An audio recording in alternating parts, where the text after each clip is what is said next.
The following program is meant for adult audiences only. If you are easily offended, you are choosing to be offended by continuing to watch. If jokes upset you, whether bad or good, you might end up crying. Being a bitch in life is difficult, I imagine, but you must find a way to continue. For all the haters and lurkers, hope you enjoy the show. For the bigot army, enjoy the show. Don't be a pussy. にゃんちそうだ。テレビつけてもいいぞ。冒険アニメよりによってサイレンサー付きの拳銃だと。ワクワク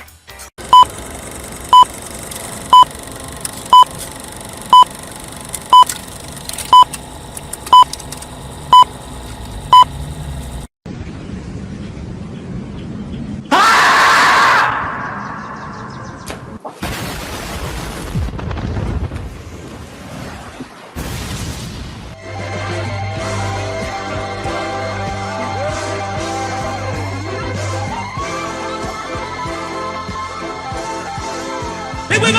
Lucha, lucha, lucha, lucha! It's the way of life!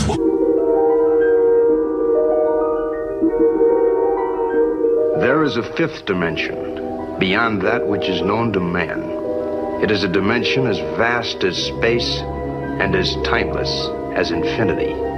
It is the middle ground between light and shadow, between science and superstition, and it lies between the pit of man's fears and the summit of his knowledge. This is the dimension of imagination. It is an area which we call the Grifter Zone.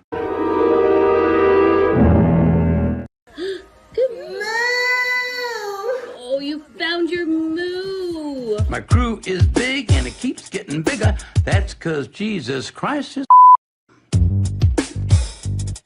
Man, I want to get drunk in a hotel room with you. That might be taken out of context. Gay, gay, gay. Oh. No.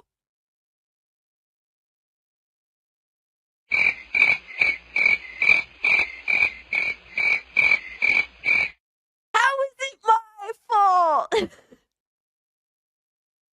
What? The bragging gifted this and I'm immediately called an anti-Semite? Come on, dog. Bruh. What are these characters? Nazi furry? Hypno, why would you do this to me? Said, welcome to Gooner Gate. Protect your booty hole.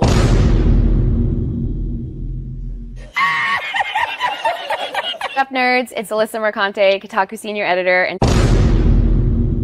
Nobody even wants you here.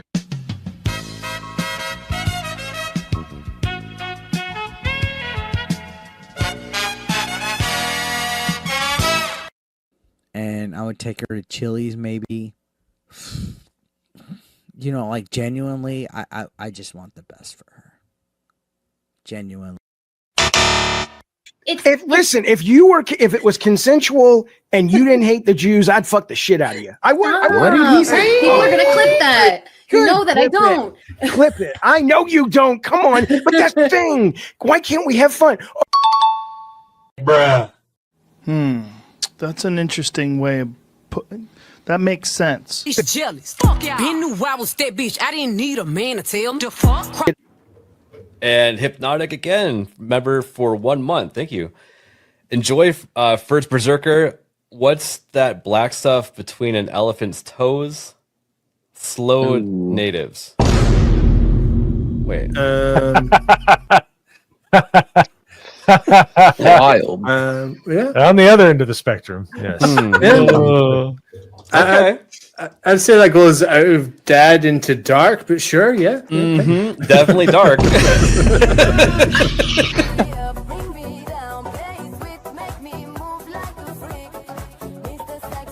Somebody replies and it says, "This is embarrassing." And he says, "Not as embarrassing as your take on trans kids. It was not researched. It was cruel and it had no basis in facts. So forgive me if I don't take all your takes that seriously." Who's this person? Bruh. Look at the fucking thumbnail. God of Cock Meltdown. Oh my God, look at this. Oh man. Yeah, sure. Trans kids, for sure, man. Right, but you're giving an opinion on an article with a headline that's inflammatory. So the fact that you're giving an opinion on what's on screen, Did I focus on the inflammatory nature of the headline? Well, can I assume that everything in this article you would agree with? You shouldn't assume. It makes an ass out of yourself and me. Okay, so down his timeline, you're gonna see a lot of ass and titties. Okay, me on my Twitter timeline, you ain't gonna see none of that. As a matter of fact, like I can show you, I can scroll down my entire news feed on Twitter. Why would you ruin my point? I'm trying. God damn. Why would you ruin it? I didn't do that. I don't know who this chick is. Why would you do that? I can't even edit it out. Ladies and gentlemen, we got him. Someone you love been canceled? Have you been the target of online harassment because of something you said or refused to be compelled to say by the mob? Did you mistakenly think you could be an individual, form your own opinions, and keep all of your friends? Titty Did your social freakers. credit score tanked because you had a conversation with, subscribe to, or follow someone who suffers from wrongthink? Have you been called a literal Nazi because you think taking care of one's physical health is important? Have you tried apologizing for your transgressions only to find out you actually poured gasoline on the they-them flames? Have you ever had a politically incorrect thought or, heaven forbid, made an off-color joke? Well, we here at the Office of the Cancelled are here for you. As a member of the club, we offer exclusive trading cards, black jackets, lapel pins, access to bomb shelters, as well as audio tracks from based artists that are sure to pump you up for a day at the range and get some of that much-needed two-way therapy. Remember, folks, you're only canceled if you let yourself be canceled, and every one of those collectivist NPCs can go fuck themselves. Eating the dogs, they're eating the cats. Eat the cat, eat the cat. I'll wait some time because the longer we wait, like the more realistic it'll be, you know, when he comes back to life. The touch of the black man in a woke story. The God hand shining down, shining upon thee. White man as you lay down. Cis white man and couple in background. Understand the power of a black man is a God hand. Pro-black Twitter! I breathe life into you. One touch is not enough from greatness. One touch from the black man. Watch me do it again. Kneel and be amazed at the touch of the black man. I bring life. I bring life. Pro-black Twitter hoes! That's right! That's right! Robocock, don't clip that, no! Bruh. Oh God, that's getting clipped. Hey yo, what the fuck? Oh shit. I was doing so good tonight too. I'm tired of you! Drops, retard. Robocock.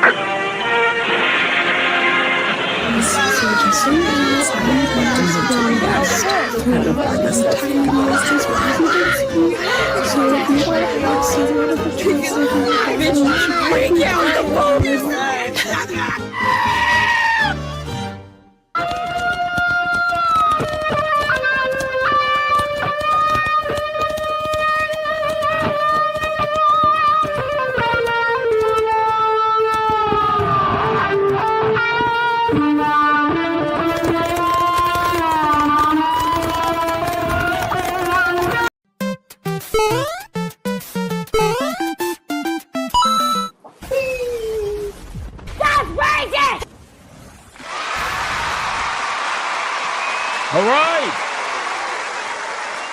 Ladies and gentlemen, welcome to another episode of Hypnocast. That's right. We are live, boys.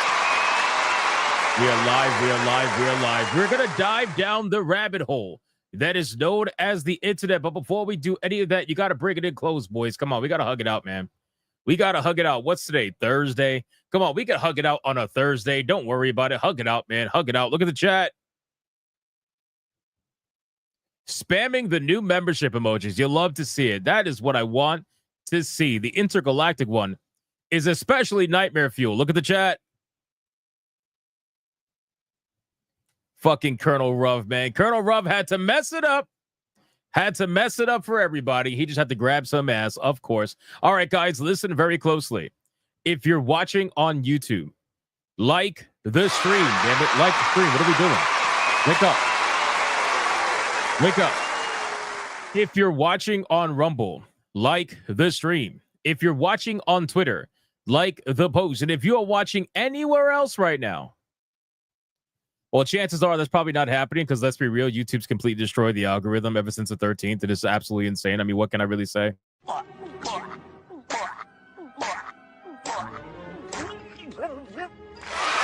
like the stream.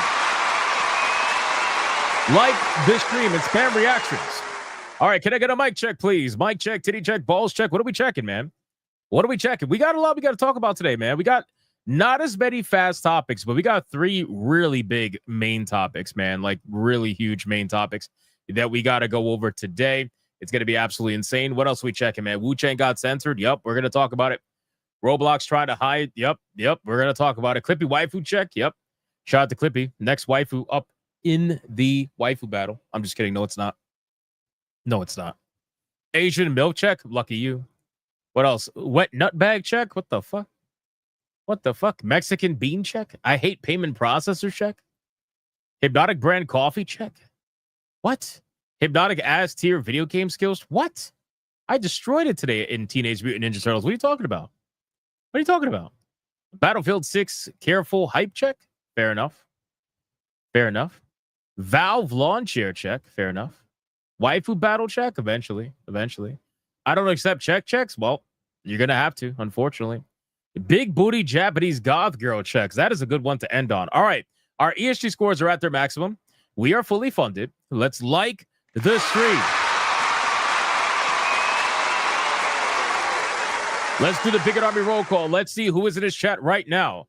Aside from former Kotaku Eurydice, Black Samurais that unfortunately did exist at one point but no longer do, and people that unfortunately bought Wuchang but then realized that because they're not Chinese, their game is now getting censored because the Chinese had a lot of problems with it, apparently. Oh, it sucks. I'm so glad I beat the game before it got censored. I'm so happy about that. Derek Smith. What's up, Derek Smith? Cowabunga. Let's go. Leonardo's amazing. Monkey Man 04. Dragon. Dylan B. The Mervog. John D. Black Tailgate. Gaming Wolf 87. Colonel Ruv. Time-Bound Howler. Matthew. Powley's Gaming. Snooty Mims over on Rumble. Nick Havoc. Anime Mania 500. Luck E. The Voice in the Water. Prophetic Apathetic. We got Mr. Melancholy. Shadow Blacklight. Dumb Creative over on Rumble. We got Time-Bound Howler. Matt Funcool. Yamato 85. Mauser 8 over on Rumble. Rye Guy over on Rumble. St. Hugo. Luna Corkymon over on Rumble. Death Star. Old Man Cad. Hey, nice, bro. Sobriety Pizza Party. That's always good. Shout out to you, man. Life Arid over on Rumble. We got Netflix Foreign. No, I did not. Zelosi over on Rumble. We got Lionheart. USMC. Monkey Man 04. Who else we got? Little Jim's Halo. Anime Mania 500 over on Rumble. Schizosaurus. Shout out to Schizosaurus. Sullen the Lich. John D. Static Surge. What's up, man? Roll some joint. Raven Rainfall. I agree, Raven. Thuggish, Ruggish, Dome. That profile picture is insanity. Insanity, bro. Insanity. Nice one. Pandanotic. Another crazy profile picture. We got Derek Smith with the Clippy. Demon Carroll. Shout out to Demon Carroll. We got Mike 17. We got Mad Max. We got, who else is here? Mystic Vegeta. Bought Wuchang on PS5. Nice. Cookie Kaiju over on Rumble. We got Valerian over on Rumble. We got Black Tailgate. What's up, man? Thank you. You guys chose it, not me. We got, who else is here? Dragon. What's up, Dragon? Romanizer 24. Sable Phoenix. Thank you so much for liking the stream. Darkwind 25 over on Rumble. Adam Juman over on Rumble. Pizza Cat Elite. We got, who else? Darkwind 25 over on Rumble. Radio Chimp. Resident Magnum. All right, 4 more people, boys. 4 more people. Let's go. St. Hugo with the Clippy. Angelo Myers. What's up, man? BJ Cans. What's going on, man? Marius. Who else? 77. Nick Havoc. Who else? Fluffy Murder Machine. Shout out to you. Clippy claps back with the Clippy. Shout out to you. And last but not least, we got Barry Dixon Butt saying, let's suck something. Bro, wow. Whoa, wow. Hold on. Where is it? Yo, what the fuck? Wow. Dylan B. Limitless Andre. Shout out to Limitless Andre. And last but not least, we got Lex Ice Fox.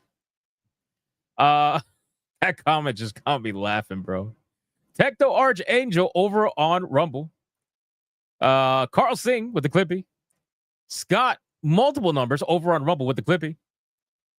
And we got Tim Grove. We got Scotty Blade. What's up, Scotty Blade? We got Moogle. Cookie Kaiju over on Rumble. Again. Noah Gates. Uruichi. Who else is here? Bud. Shout out to Bud. Ken Clippy, just 50 more. What are you talking about? I only did 3 so far. Relax. Blue Octopussy. And Debo. And Melody Johnson. And Gaber Nurse Gale. And Dragon Master. And Obi Dean. And Audio Pollution. And USMC. And Sonia Lissette. All right, guys, listen, I called out as many people as I possibly could. Let's sacrifice a fellow Big Army member. And let's see who is going to get the final call-out money shot today, boys. Like the stream. Who's going to get it? Who is going to get it? We already know that Mr. Melancholy is probably going to start us off. Oh, no. The Gaming Wolf. 87. No Diddy. No Jaffe. No Call of Duty. No Evil Censorship. No Crunchyroll. No Uno Reverse Card. The Booty Hole Protected. Full 7 shield protection. Jutsu is on to go down. Times 5. 1, 2, 3, 4, 5. Holy shit. Omega level stoner. God damn it, man.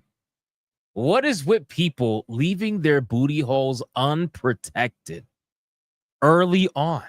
Like if you come into the stream, you should know that it's protect thy booty hole. And he was just trying to be nice.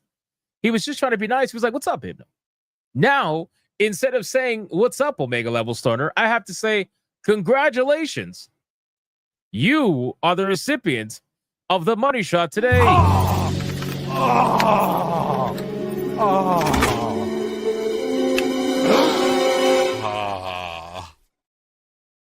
What the? Like the stream. Like the stream. And hello to Omega level stoner. Like the stream. All right, boys, listen, we got a lot we got to go over today. There's a lot we have to go over today. And like I said, we don't got that many fast topics, but we have 3 major main topics that we have to go over that are going to take a lot of time as we are on our way to how many are we at right now? We are trying to get to 428 tier 1s in a row and 116 tier 2s in a row. With the combined effort of YouTube and Rumble, I believe we will get there. Shout out to you guys. But no, we got a lot we got to go over, okay? So today, here's the 3 main topics for today. Number 1, we are going to talk about Wuchang. Wuchang has officially been censored, and they didn't tell people about it in patch 1.5.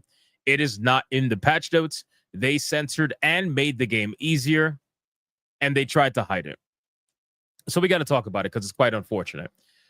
We are also going to be talking about Overwatch because apparently Overwatch has suddenly come out and said they are going to go back to now making attractive characters, which is so ironic because Marvel Rivals director has come out and addressed the claims of his game being a Gooner game And meanwhile, here you are with Overwatch now trying to go back to making attractive characters when they were the ones who were making diversity, equity, and inclusion characters. They literally had a diversity, equity, and inclusion wheel that they designed all their characters around.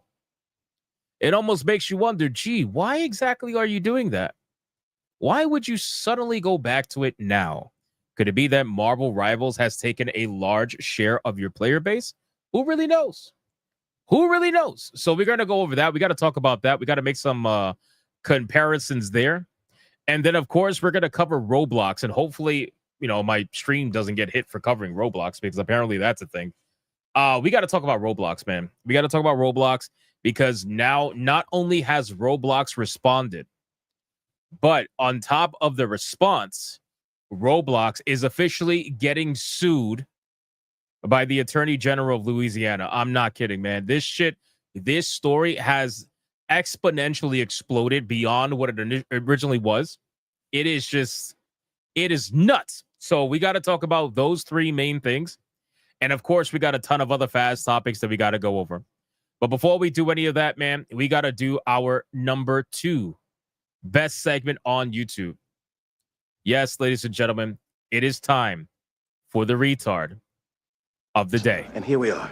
The fate of the planet is in the hands of a bunch of retards I wouldn't trust with a potato gun. Let's go. Retard of the day.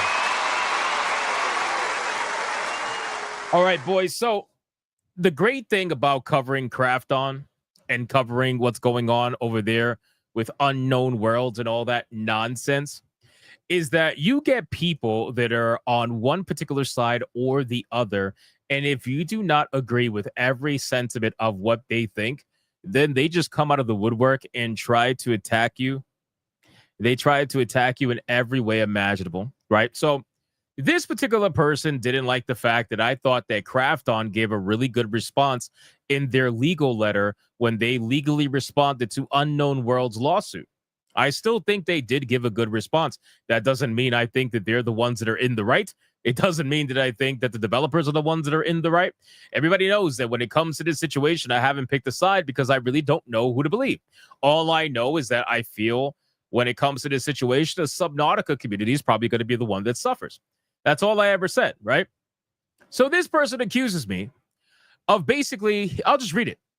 Philip November says, at the 513 mark, he says, bro, stop kissing Craft On's ass. You've taken their side more often than not throughout this debacle, and it's getting old. Now, guys, what does more often or not mean, right? It means that I've sided with one side over the other more often than I have the other way. But it doesn't mean that I've 100% taken a side, right? Right? So I may agree with Craft On 60%, and I may agree with the developers 40%. But it doesn't mean that I fully have dedicated to one side or the other.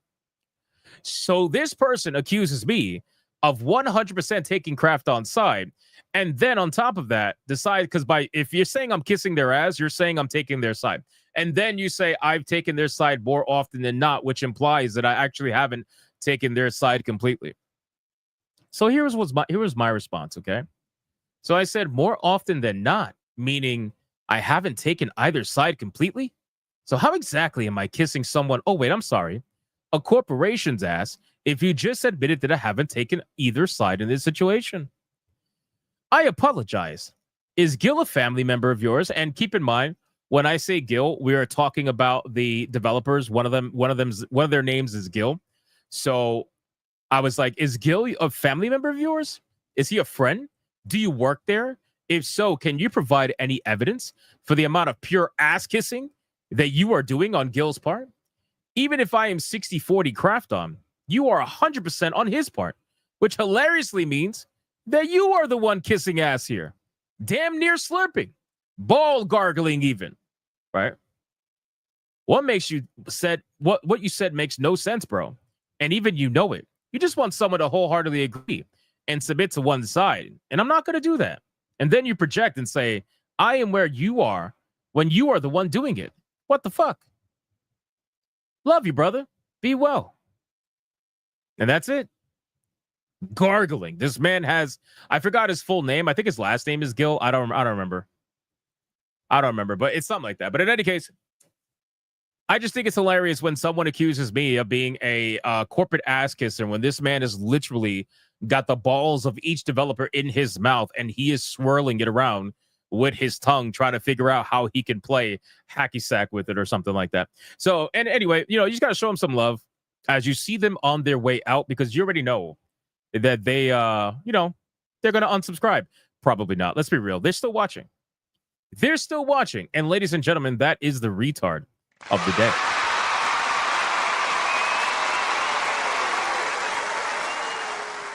Being a YouTuber is an interesting thing, ladies and gentlemen. Yes, he's talking with his mouth full. Yes, he's talking with his mouth full. All right. Mental picture you didn't need. I apologize. I'm sorry about that. On that note, now it's time to do the number one segment on YouTube, the number one segment in the entire planet. This segment is known all around the world as the pre-stream legend. Money, print money, cash, money, wealth, capitalism, raise a bunch of money, more money, heaps and heaps of money, print money, cash, money, wealth, capitalism, raise a bunch of money, super chat money. As salty as the sea, calling us no-code names, SJW screaming, but it's money they blame, burning with envy, they're falling flat, they can't handle the sound of a super chat. Let's go, ladies and gentlemen. It's time for the pre-stream legends as we are trying to get on our way to 428 tier 1s in a row and 116 tier 2s in a row. And guess what? We started off unbelievably strong because we got Fluffy Murder Machine. Fluffy Murder Machine dropping a massive 5 membership mega banger. And you already know what happened to the first membership mega banger of the stream.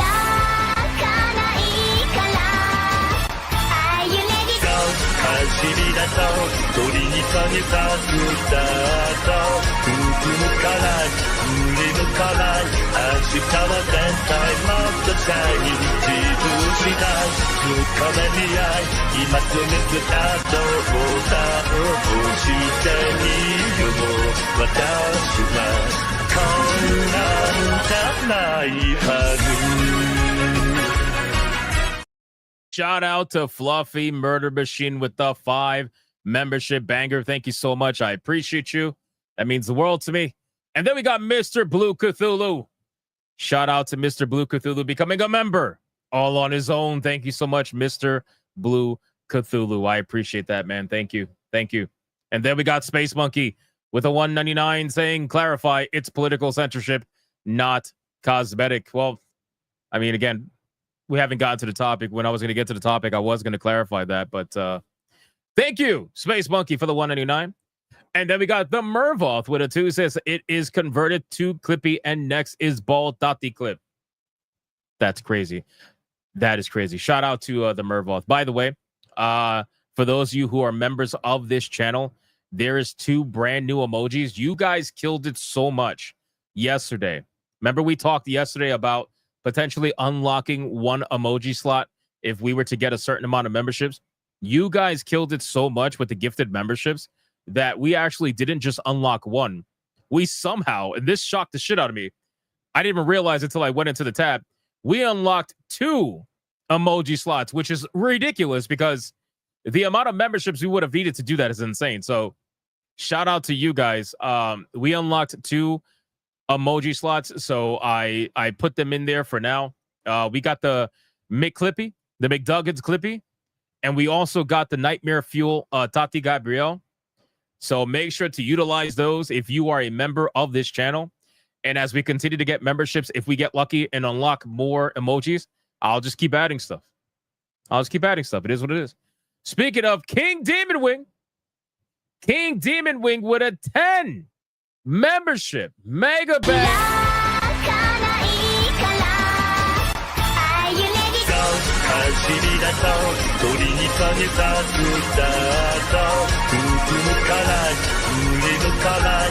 したら絶対もっと近い自分次第深めに合い今すぐスタートボタンを押してみよう私はこんなんじゃないはず Shout out to King Demon Wing. Thank you so much, brother, for the 10 membership banger, bro. I appreciate that, man. Seriously, thank you, King Demon Wing. Then we got Space Monkey again with $1.99. No subscription button on Apple Mobile. Yeah, I know. It sucks so much, man. Watching on an Apple Mobile, there's no sub button. It's gay. Ali Kusanagi gifting 1 Hypnotic membership. Shout out to Ali Kusanagi. Thank you so much, man, with the Clippy. Space Monkey becoming a member all on his own. Shout out to Space Monkey. Thank you so much. And then we got Adair Soto gifting 1 Hypnotic membership. Thank you so much, Adair Soto. I appreciate that. Space Monkey is killing it, man, for another 2. Android allows subscriptions. Fuck Apple. I think it has to do with the amount of money that Apple is trying to take from memberships and super chats through the App Store. I think that's what it is. I think that's why they don't allow it to happen. I'm pretty sure. We got Mervoth with a 2. Your cursed Tati emoji. Check dank meme. Oh no. Oh no. I'm scared to do that right now. I don't even want to think about what's even. Oh no. Nope. That's scary. That is fucking nightmare fuel. What is wrong with you? What is legitimately wrong with you, bro? What the fuck is wrong with you? You need to say sorry. Like, you need to say sorry 10 times. You need to say sorry, like, literally.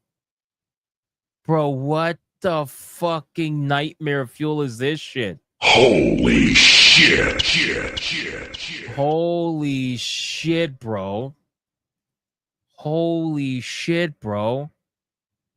That is insanity, bro. Repent. Do not pass go. Do not collect $200. What? What the fuck is that? Nah, bro, I can't. Now I'm not gonna nah, bro. Nope. That's all I gotta say. Is nope. The fuck? That's weird. Nope. I'm good. You're on your own with that one, man. Holy shit. All right, back to the super chats. Bio T-Wolf 19 with a 5. What does a coffee lover say when they want to ask their crush out on a date? Do you espresso yourself? Because I think you're brew tea full.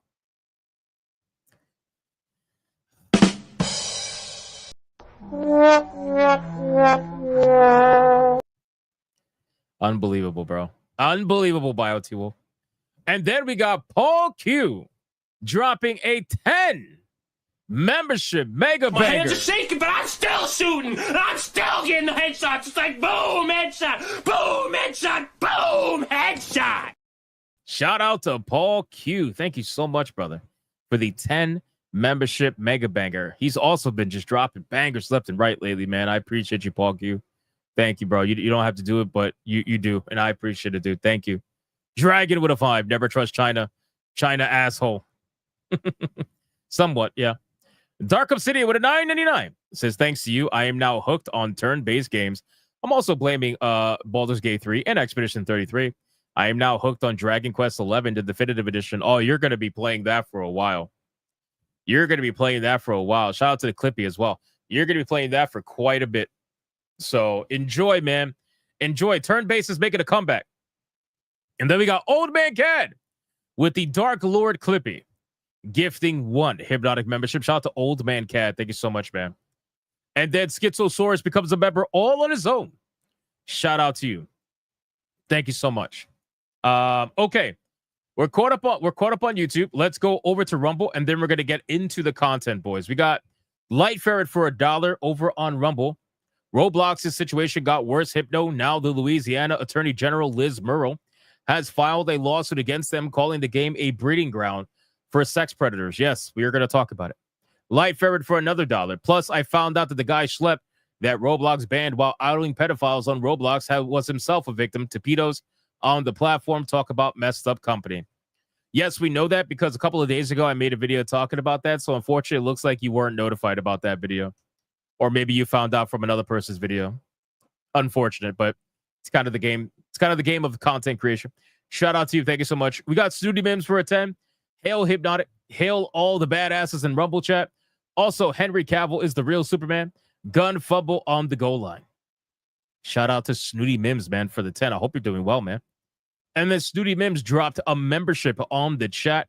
Not once, not twice, but apparently 4 times on the chat. Shout out to Snooty Mims. Oh, 5 times. Hold on. Snooty Mims did a 5 membership banger. One after another after My another. hands are shaking, but I'm still shooting. And I'm still getting the headshots. It's like boom, headshot, boom, headshot, boom, headshot. Shout out to Snooty Mims, man. Thank you so much. I appreciate that, bro. And then we got Dead Eyes Lock with $1. Says the only thing Tati Gabrielle owns besides her cotton bag for smoking is licking Pedro Pascal's 9-iron gold club. That's insane. And then Dead Eyes Lock for another $1. Sydney Sweetie can stretch her lovely assets well into her jeans. If only Pedro knew how to stretch more than Netflix's Luffy. Do you really want him to do that, though? Like Pedro Pascal? Do you really want him to do that, though? I don't know. I'm just saying. Think about that. All right, guys. We are fully caught up everywhere. Thank you so much. I appreciate it. Remember to like the stream. We got Beautiful Zexel sneaking in a 2, saying, I watched all your videos. Thank you, Beautiful Zexel. I appreciate it. Yeah, if you guys are unaware really fast, I'm just going to notify you since the live stream algorithm is different from the video algorithm, but unfortunately, they both kind of suffer the same exact way anyway. But just to let you know, obviously, you guys are aware that YouTube initiated the age verification nonsense on the 13th, right? And ever since that day and today, the videos have not gone out on recommended whatsoever. Like literally whatsoever. It is a complete destruction. And so many content creators are complaining about this. So many. If you want to see an example of what it looks like, I can show you. Right? So you guys are aware that we were flying. We were flying up. Yes, really. Yes, really. This happens every time they change their algorithm. It happened in February, and it's happening again. And I swear to God, it's the most annoying thing. I bitched about it on Grivcast. I'm just going to warn you about it now on Hypnocast so that you guys are aware to not wait for notifications because not everybody's going to get them. Pretty much almost nobody's going to get them. So let me show you really quick what this looks like. So we were flying up, and we were about to hit 100K. We were literally, like any week now, we were going to hit 100,000 subscribers. But now everything has become a standstill because of what they changed in the algorithm. And now we're going to have to go back to grinding it out for 6 months again to reestablish an algorithm because they decided to change it on the date that they did the age verification. How do we know that? Well, let's check it out. So a day before the age verification hit, it seemed like they were fucking around with everything. And then look at how this looks now. Check this out, right? So we were averaging about 2 million views every 28 days. We were at the peak right here. And then on the 12th leading to the 13th, gone. All of it literally gone. All of it gone. So this is like, this is right here was about 580,000 audience viewers, according to my analytics. This right here is almost lower than I've ever been. This happened within 1 to 2 days, and this is where we're at now. This is where we're at now. This is about 180,000. So that means almost 400,000 people have suddenly stopped getting notifications for my videos. Fucking insanity, right? I was getting anywhere between 15 to 50,000 views per video, and I do 3 videos a day. Now I'm lucky if I get 5 to 10,000. Like, this is literally them turning it off. So when and if you look at other content creators, they all pretty much have a very similar trajectory where it was going up and up and up over time. It was going up for the last like month or two. It was going up. We were back in the game since February, and now poop, dead. So just be extra vigilant. I don't care. Me personally, I'm used to this shit. I'm used to the fucking nonsense that YouTube pulls. And they do this because they want you to stop uploading. This is basically them trying to get people to quit. I don't stop uploading. So that's just what's going on here. Yeah, it's absolutely insane. I figure people would have a better understanding if I showed a picture versus just saying it, because like anybody could just say it. But it's one thing to showcase it like in here, right? It's another thing to showcase it in here. So it's all good. But unfortunately, the bad news is that we were about to hit 100,000 subs within the next like 2 weeks or so. The bad news is now it's probably going to take about 6 months to do it, because that's exactly what happened in February. It's like once February hit and we stopped going on recommended, everything became a standstill until we built it back up again. And now that we built it back up again, right as we were about to pass it, boom, shut off. Like just done. Dead. So, but it's fine. Not a big deal. All right, let's get to the content, boys. You ready? Emily Kruger for 5 months says, Happy Thursday. Shout out to Emily Kruger. Thank you so much. 5 months of legendary status. Thank you so much. That is insane. Yep. Like people don't realize what it's like until you actually show them. It's literally fucking nauseating dealing with YouTube. But that's why we stream everywhere. As many places as we can. We're streaming on X, Rumble, and YouTube. Fuck Twitch. I might bring Kickback, but I'm not 100% sure about that yet. All right, let's get into the content, boys. Let's get into the content. First things first. Let's cover hold on. Let's cover the fast topics. So let's have our daily laugh, okay? Our daily comedy. I'm not gonna say a single word. Just like yesterday, I'm not gonna say a single word. I'm not gonna say a single word today, okay? I apologize ahead of time. Kata, if you're in here, be careful. I don't want you gooning. All right. Hey, my fellow ladies out there. So men think they own you. Take it from somebody that used to be a man. You got boobs. You got a vajayjay. Guess what, honey? You own them.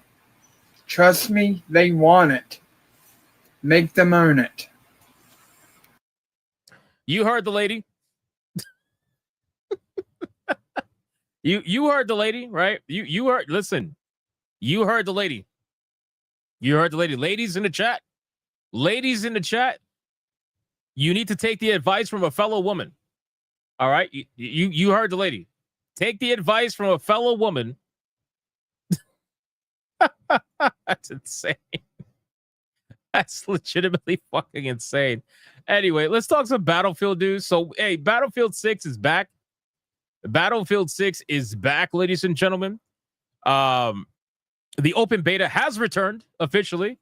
Let's refresh the numbers. Okay, they're pretty much the same. So the open beta has returned, and people are hyped, obviously.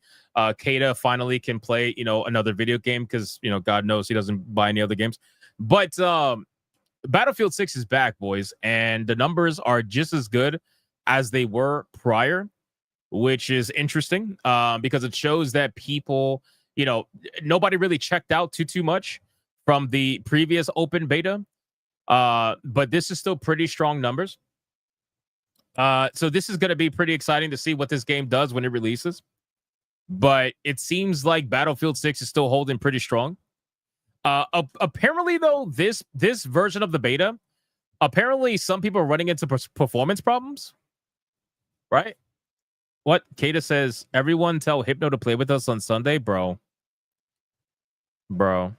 I can't, and I'll let you know why. I'll let you know why, Kata. Don't worry about it. It goes up the weekend a lot. Yeah. No, this is, so keep in mind, this is on the weekday, right? So when Friday, Saturday, and Sunday hits, this game is going to be crazy numbers. I thought, I wonder if it's going to pass the 521,000. I wonder if it's going to pass that number, but as of right now, it's doing really good. So for those of you that enjoy the beta, it's back. Go have fun. Go do what you got to do. People are saying they're going to play it after the stream. Good. Play it after the stream, man. Play it after the stream. Have fun. Next topic, really quick. This is going to be a weird one, but I saw it and there's no way that I couldn't talk about it. So yeah, this headline, how do I read this one? So apparently, you guys know Meta, right? Meta, the company that owns Facebook.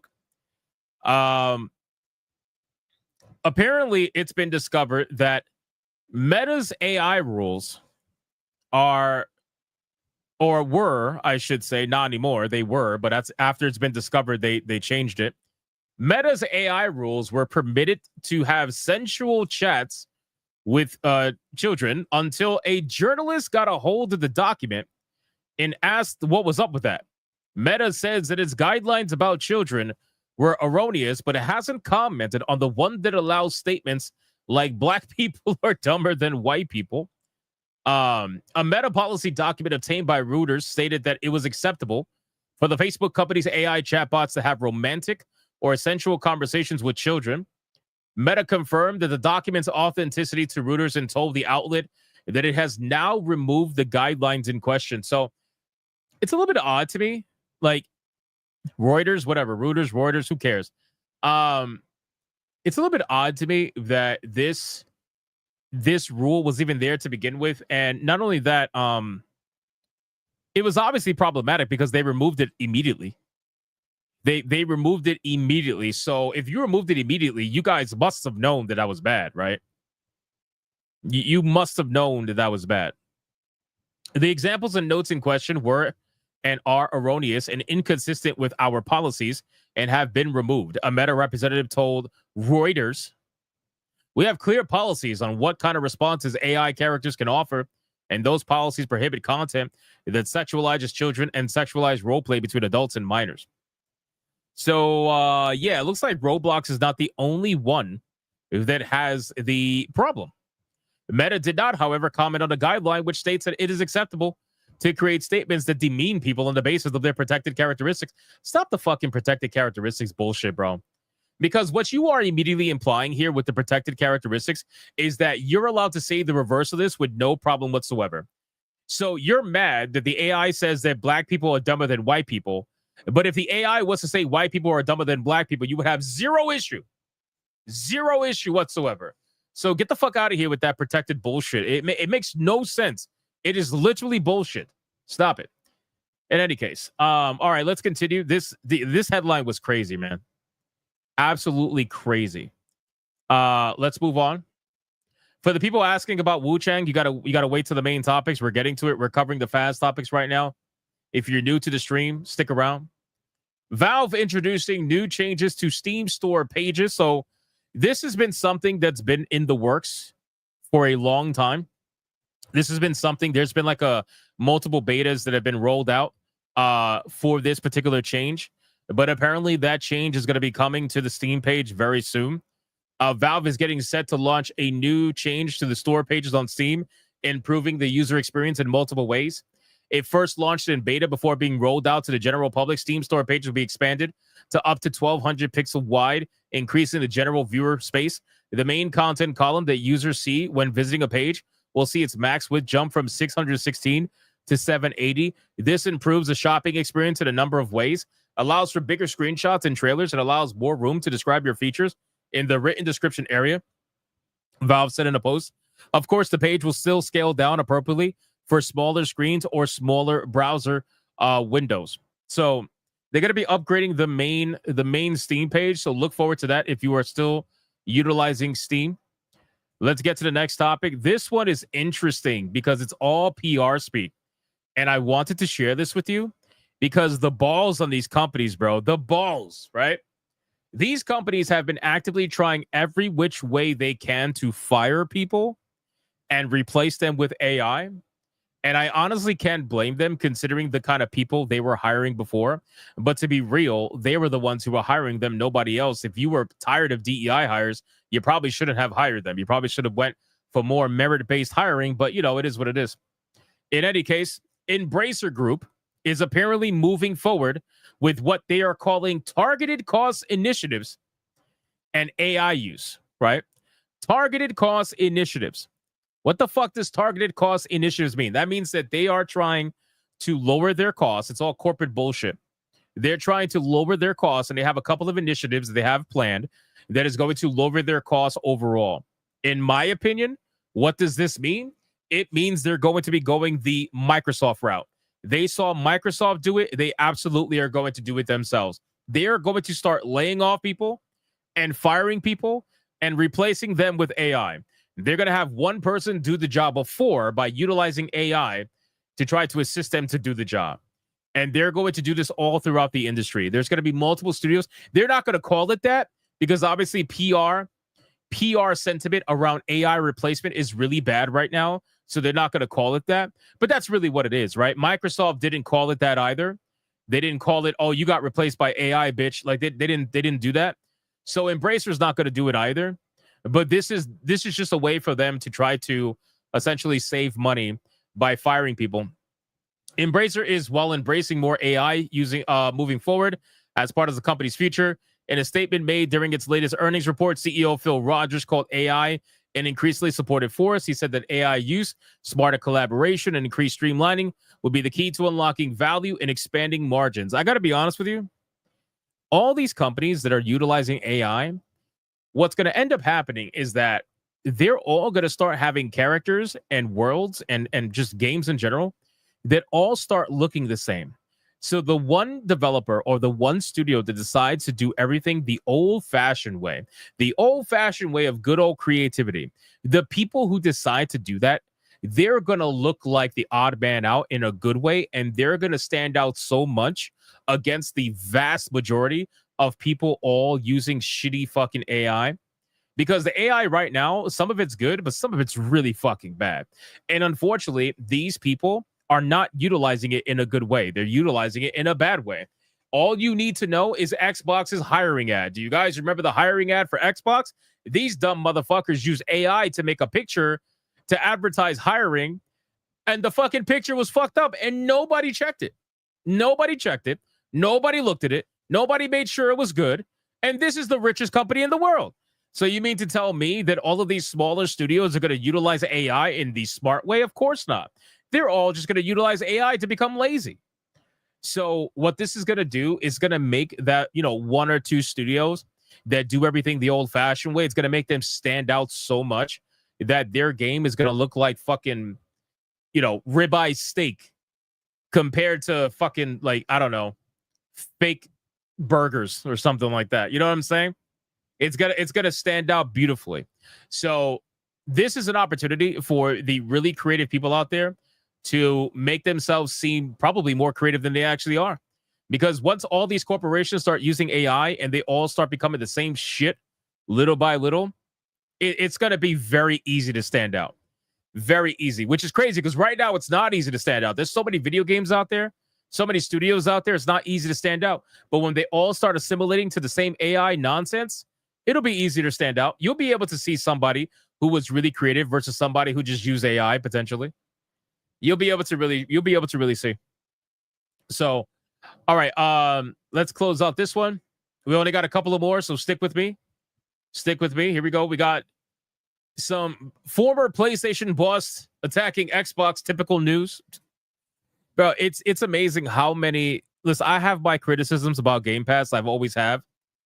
But it's amazing how many like PlayStation executives talk bad about Game Pass. And it's obvious why, right? Game Pass makes developers wage slaves, according to former PlayStation boss. Who is that former PlayStation boss? I have no idea. We're going to find out. Game Pass is Xbox's premium subscription service, which we already know. During an interview with GamesIndustry.biz, former Sony Worldwide Studios chairman Sean Layden, of course it's Sean Layden. Why am I not surprised it's Sean Layden? Spoke candidly about Game Pass as a service. Layden first said that there are many debates about Game Pass profitability, but that's not the right question to ask. Companies can do all kinds of financial jiggery-pokery for any sort of corporate service to make it look profitable. The real question here would be, is Game Pass healthy for the developer? Probably not, to be honest with you. Layden elaborates that the description model of the Game Pass makes developers essentially wage slaves. The service is not creating value by putting the game in the marketplace, hoping that it does well, and then profit sharing and overages. According to Layden, it's more like you pay me X dollars an hour. I built you a game. Here, go put it on your service. He concluded stating that he doesn't think Game Pass is really inspiring for game developers. Now, my biggest issue with Game Pass is, quite frankly, the high budget like the games that need millions of copies in order for it to be profitable or if to even make its money back, high budget AAA games being put on Game Pass day one just is inherently bad for business for the majority of the games, right? Unless they are established franchises or unless they are video games that are highly popular with buying customers outside of Xbox's ecosphere. If it's not that, then it's not going to do well. The majority of them unfortunately fail, right? There are some games that have broken out of this, luckily. Expedition 33 is one of the few examples of a game that didn't have any established history that broke out of the cycle of Game Pass after being put on Game Pass, and they did it within the first couple of days, right? That's almost unheard of, unless it's something that has an established history with buying customers, like Oblivion, for example. Oblivion Remastered was a mega hit outside of Game Pass, and that's because Elder Scrolls in general is a big hit with buying customers, right?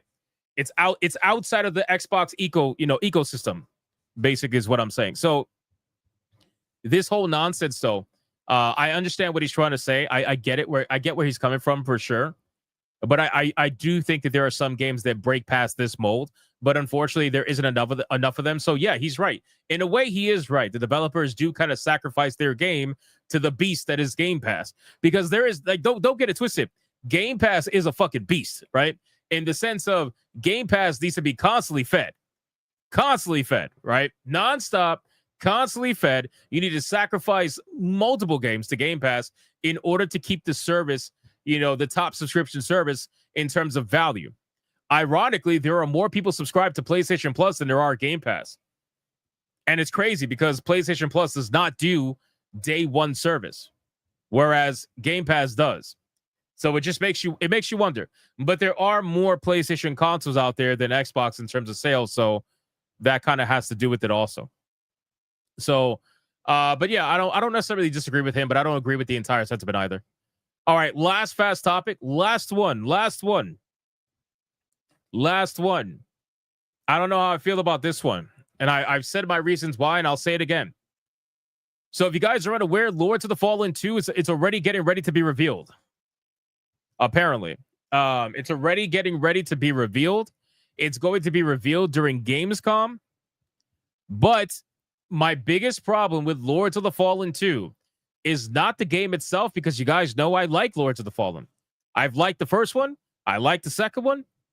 Not a problem, right? My biggest problem with this game is that, to my knowledge, maybe he changed his mind. I don't know. All I know is that Epic Games is involved in this particular game. They have helped fund this game. I don't know if it's completely. I don't know if it's partially. But they helped fund this game. And not only that, from what I understand, this game is going to be an Epic Games exclusive game on PC. It's not going to be going on Steam, to my knowledge.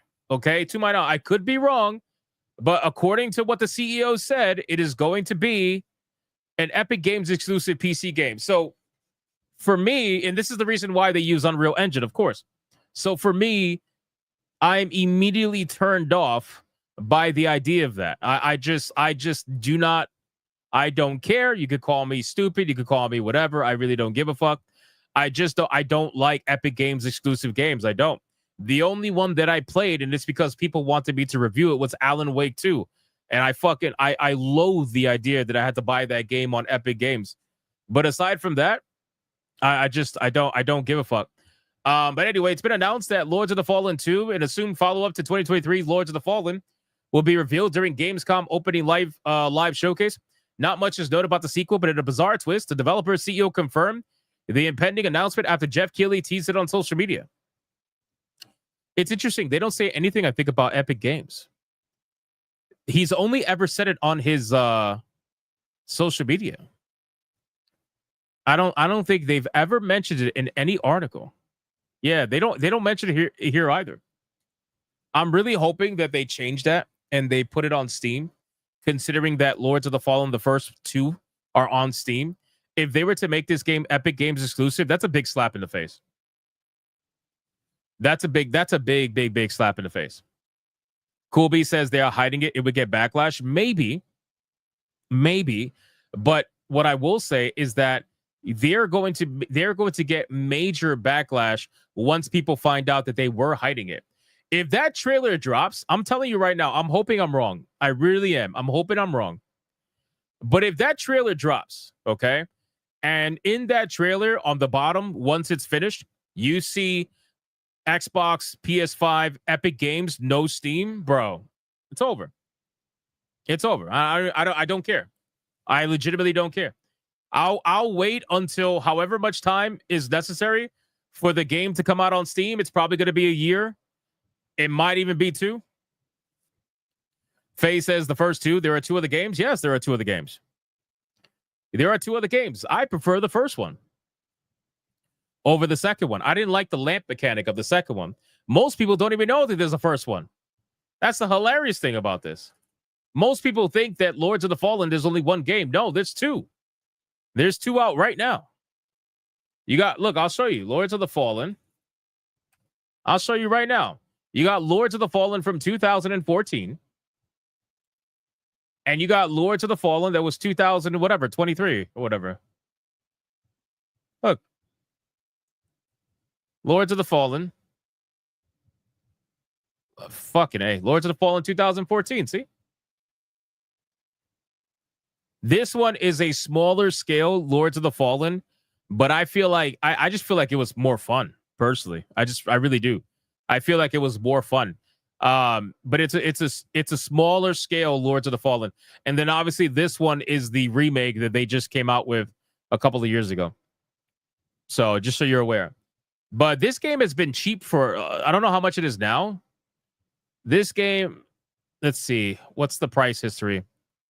Bro, the lowest recorded price for this game was $1.49. That is a steal. Right now it's $29.99. If the game ever goes down to $1.49 again, you need to buy it immediately. You need to buy it immediately because it's a really fun game for only $1.49. That's insane. That is a major steal. All right, that's it for the fast topics, ladies and gentlemen. Let's catch up on super chats, and then we're going to do the main topics.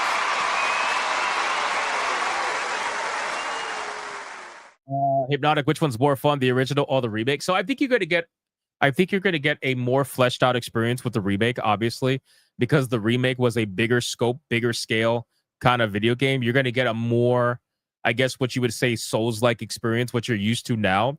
But in terms of a fun factor, I just actually liked the first one. I thought the first one was a lot of fun. I really think I think it was one of those shorter, tighter knit games that didn't overstay its welcome and had, all the good enough mechanics to make it all work, good enough gear system to make it work. I just think it was more fun. But again, if it's $1.49, fucking no-brainer, buy the game. No-brainer. T-Jap says we are 35-33 away from tier 1. Thank you, T-Jap. I appreciate it. All right, let's catch up. We got Demon Carol with a 2. Speaking of dumb shit, 1989 is also censored.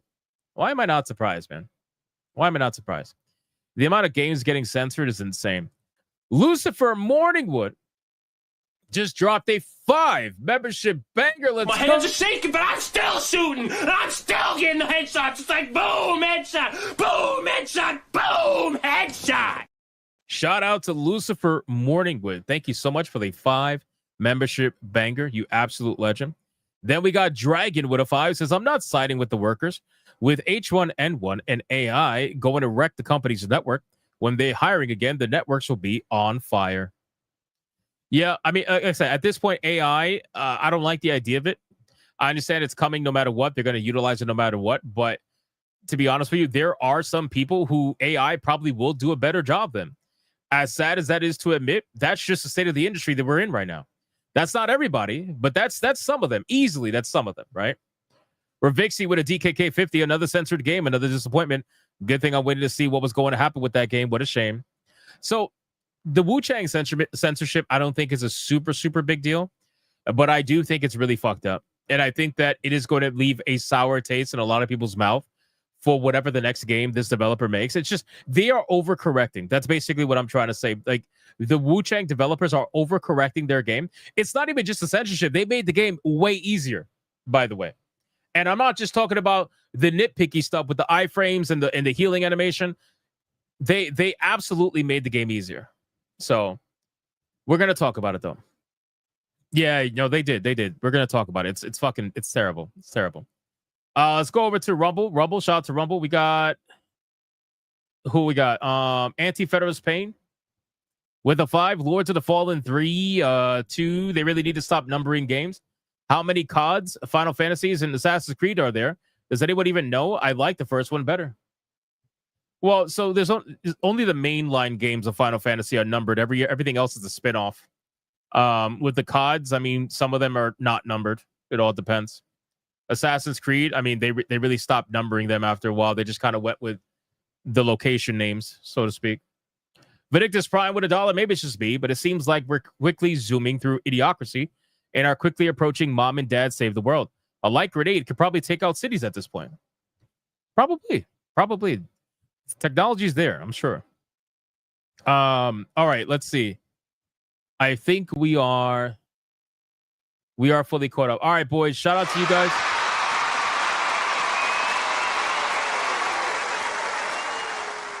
We're going to get to the main topics as we are on our way to 428 tier 1s in a row. Let's bring up the first topic. And you know what? Let's talk about it, man. You want to talk about Wuchang? Let's talk about Wuchang, man. I better see some likes on the stream. See some likes on the stream, boys. Let me bring up the thing really quick. I didn't do it before. Hold on. Sorry about that. Let's do that really fast. Okay. All right. Let's talk about Wuchang, boys. Let me drink my water. Hold on. Hey, now that they made Wuchang easier, maybe this guy can play it. Oh wait, he's on like stream number, I don't know, 35 of Stellar Blade. Shout out to Smash AT. Welcome to the stream, my good man. I appreciate you hanging out with us tonight. Thank you so much. Appreciate you. All right, boys. So Wuchang got censored. It's quite unfortunate. There's a lot to uncover. These 3 main topics are going to be a motherfucker. So stick around, grab some popcorn, sit down. Let's have a good time talking about it because it is unfortunate. All of this seemed to come from the complaints of Chinese players, with the exception of some easy mode things that were put into the game that came from pretty much everybody. Not so much Chinese players, probably more Western. So it's a little bit of both. All right, ladies and gentlemen, so I have the unfortunate news to bring to you in today's video that Wuchang Fallen Feathers, one of my favorite games that have come out this year so far, has in fact been censored. And not only has it been censored, but it's also been lowered in overall difficulty and made easier. Some of it has been made so easy that other areas that were deemed very difficult before in the original game are now a breeze. They're completely easy to go through because most of the enemies don't even attack you anymore. I am not even kidding. So we have an article here from Gfinity Esports, and it says Wuchang Fallen Feathers patch 1.5 censors historical Chinese bosses and lowers its difficulty. So apparently this game since day one has had a lot of drama when it came to the Chinese players and the storyline behind the game with the Ming Dynasty, right? They've had a lot of issues with the story, and apparently they've had issues with the way that certain NPCs were represented. And the fact that you can even kill some of these NPCs, they didn't like it. They wanted it changed, they wanted it removed, and the developers have unfortunately listened to now where some of these bosses where you were able to defeat them and they would get killed in combat or disappear or whatever, now they just talk to you.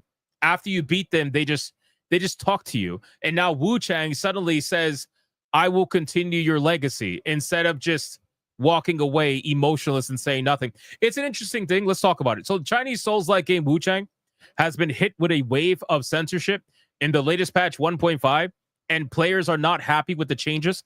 Some report that the game has become much easier, as certain enemies no longer are going to attack you on sight, and its themes of death and rebirth have been heavily altered completely. Now, I'm not going to spoil the game, so I'm just going to say that, yes, they are correct.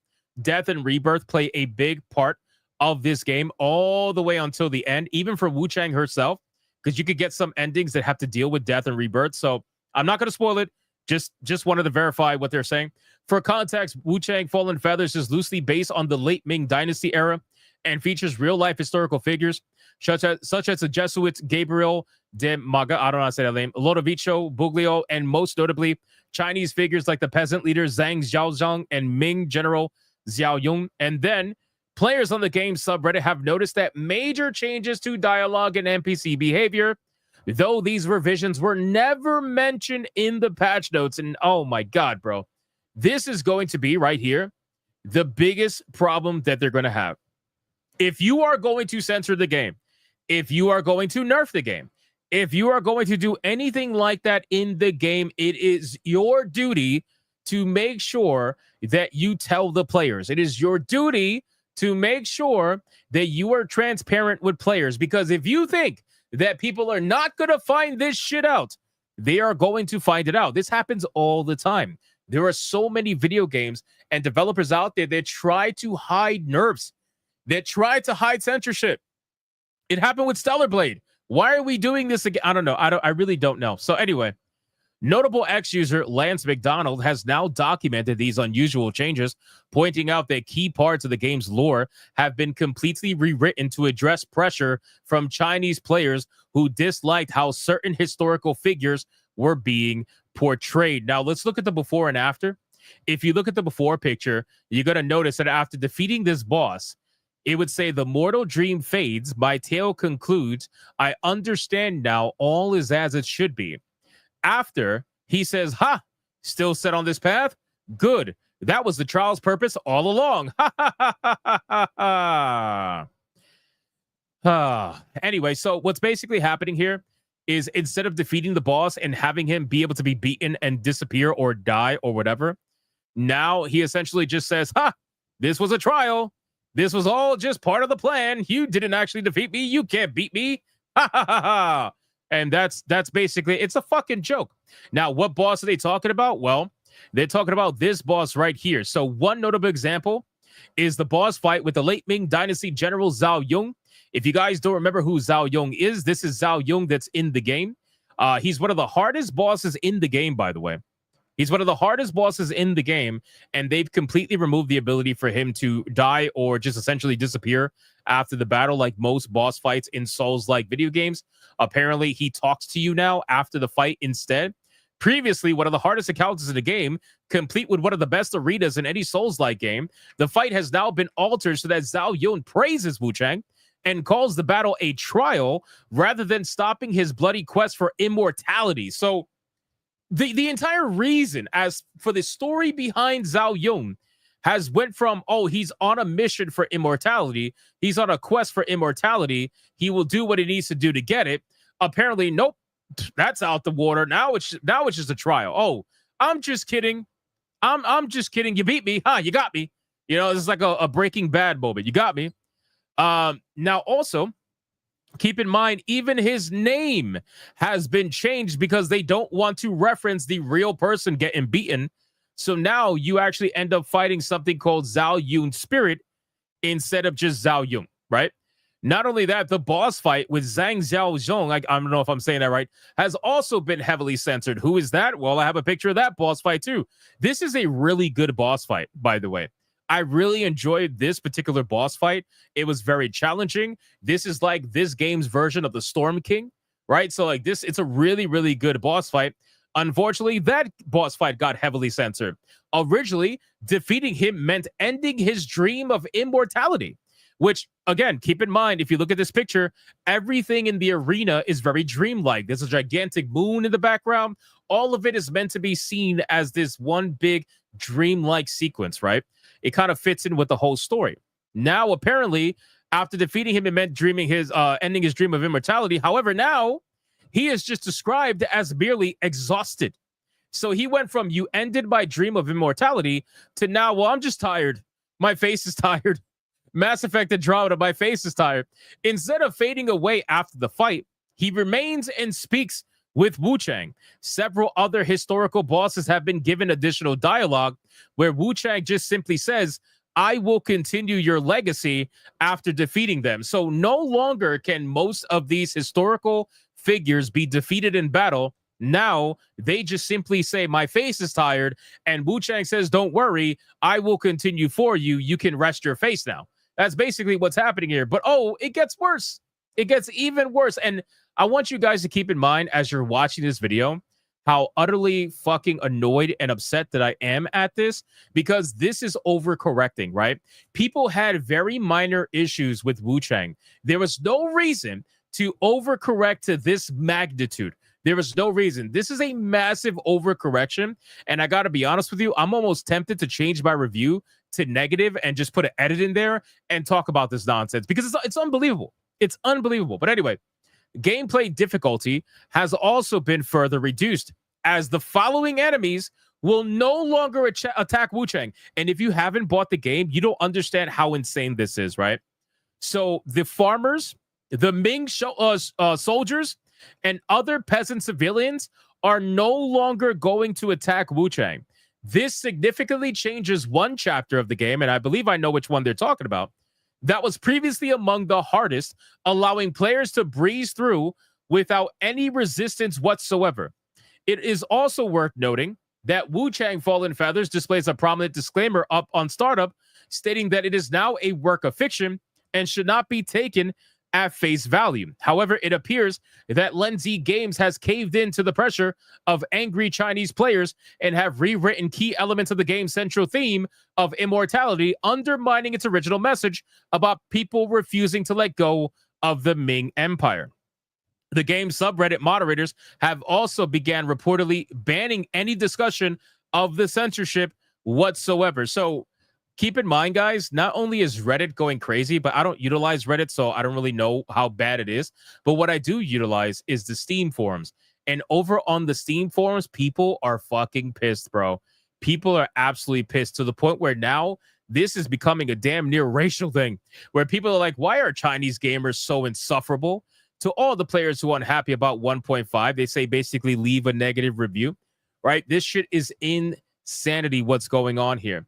Thanks to the noobs for having ruined this game. I didn't even refresh it. Let me refresh it and see what's going on here, if I could see anything else. What's going on? Winnie the Pooh, never seen an update destroy itself like this before. This new patch erases the idea to the Chinese game dev, and then it kind of goes into the whole story. So, guys, unfortunately, I have the sad news to tell you that if you were looking forward to playing Wuchang the way that I played it, it doesn't seem like you're going to be able to do so. You know, if you look on Hypnotic Live, my gaming channel, you're going to see the entire playthrough completely uncensored, because I played the game to completion during its initial, before it got any patches. I played the game to completion, and yeah, some of the areas were fucking just completely difficult, you know, rip your hair out difficult.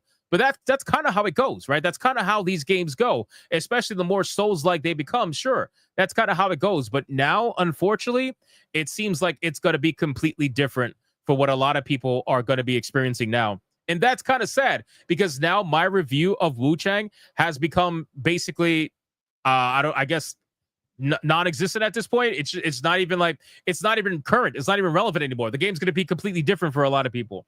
So again, guys, I understand there's going to be some people in the chat, some trolls, where they're going to be like, oh, are you seriously complaining because now instead of a death animation, the boss just says they're tired? Yeah, I am.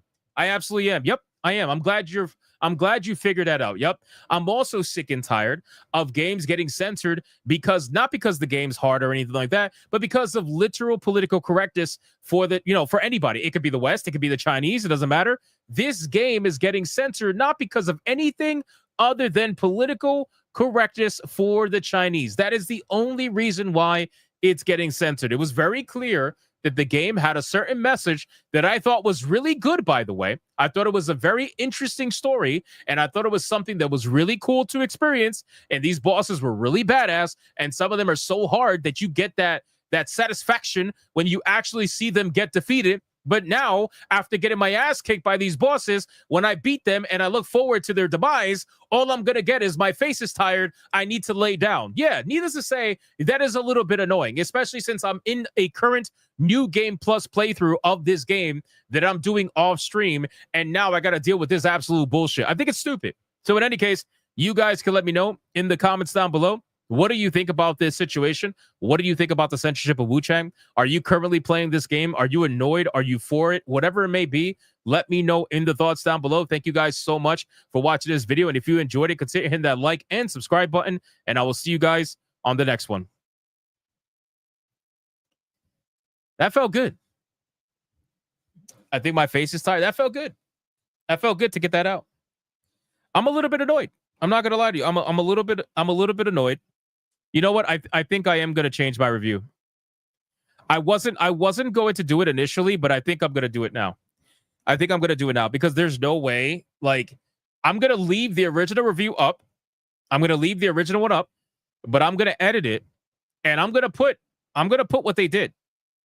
Because there's no way that I can leave that review up in good faith, knowing that they changed so many things.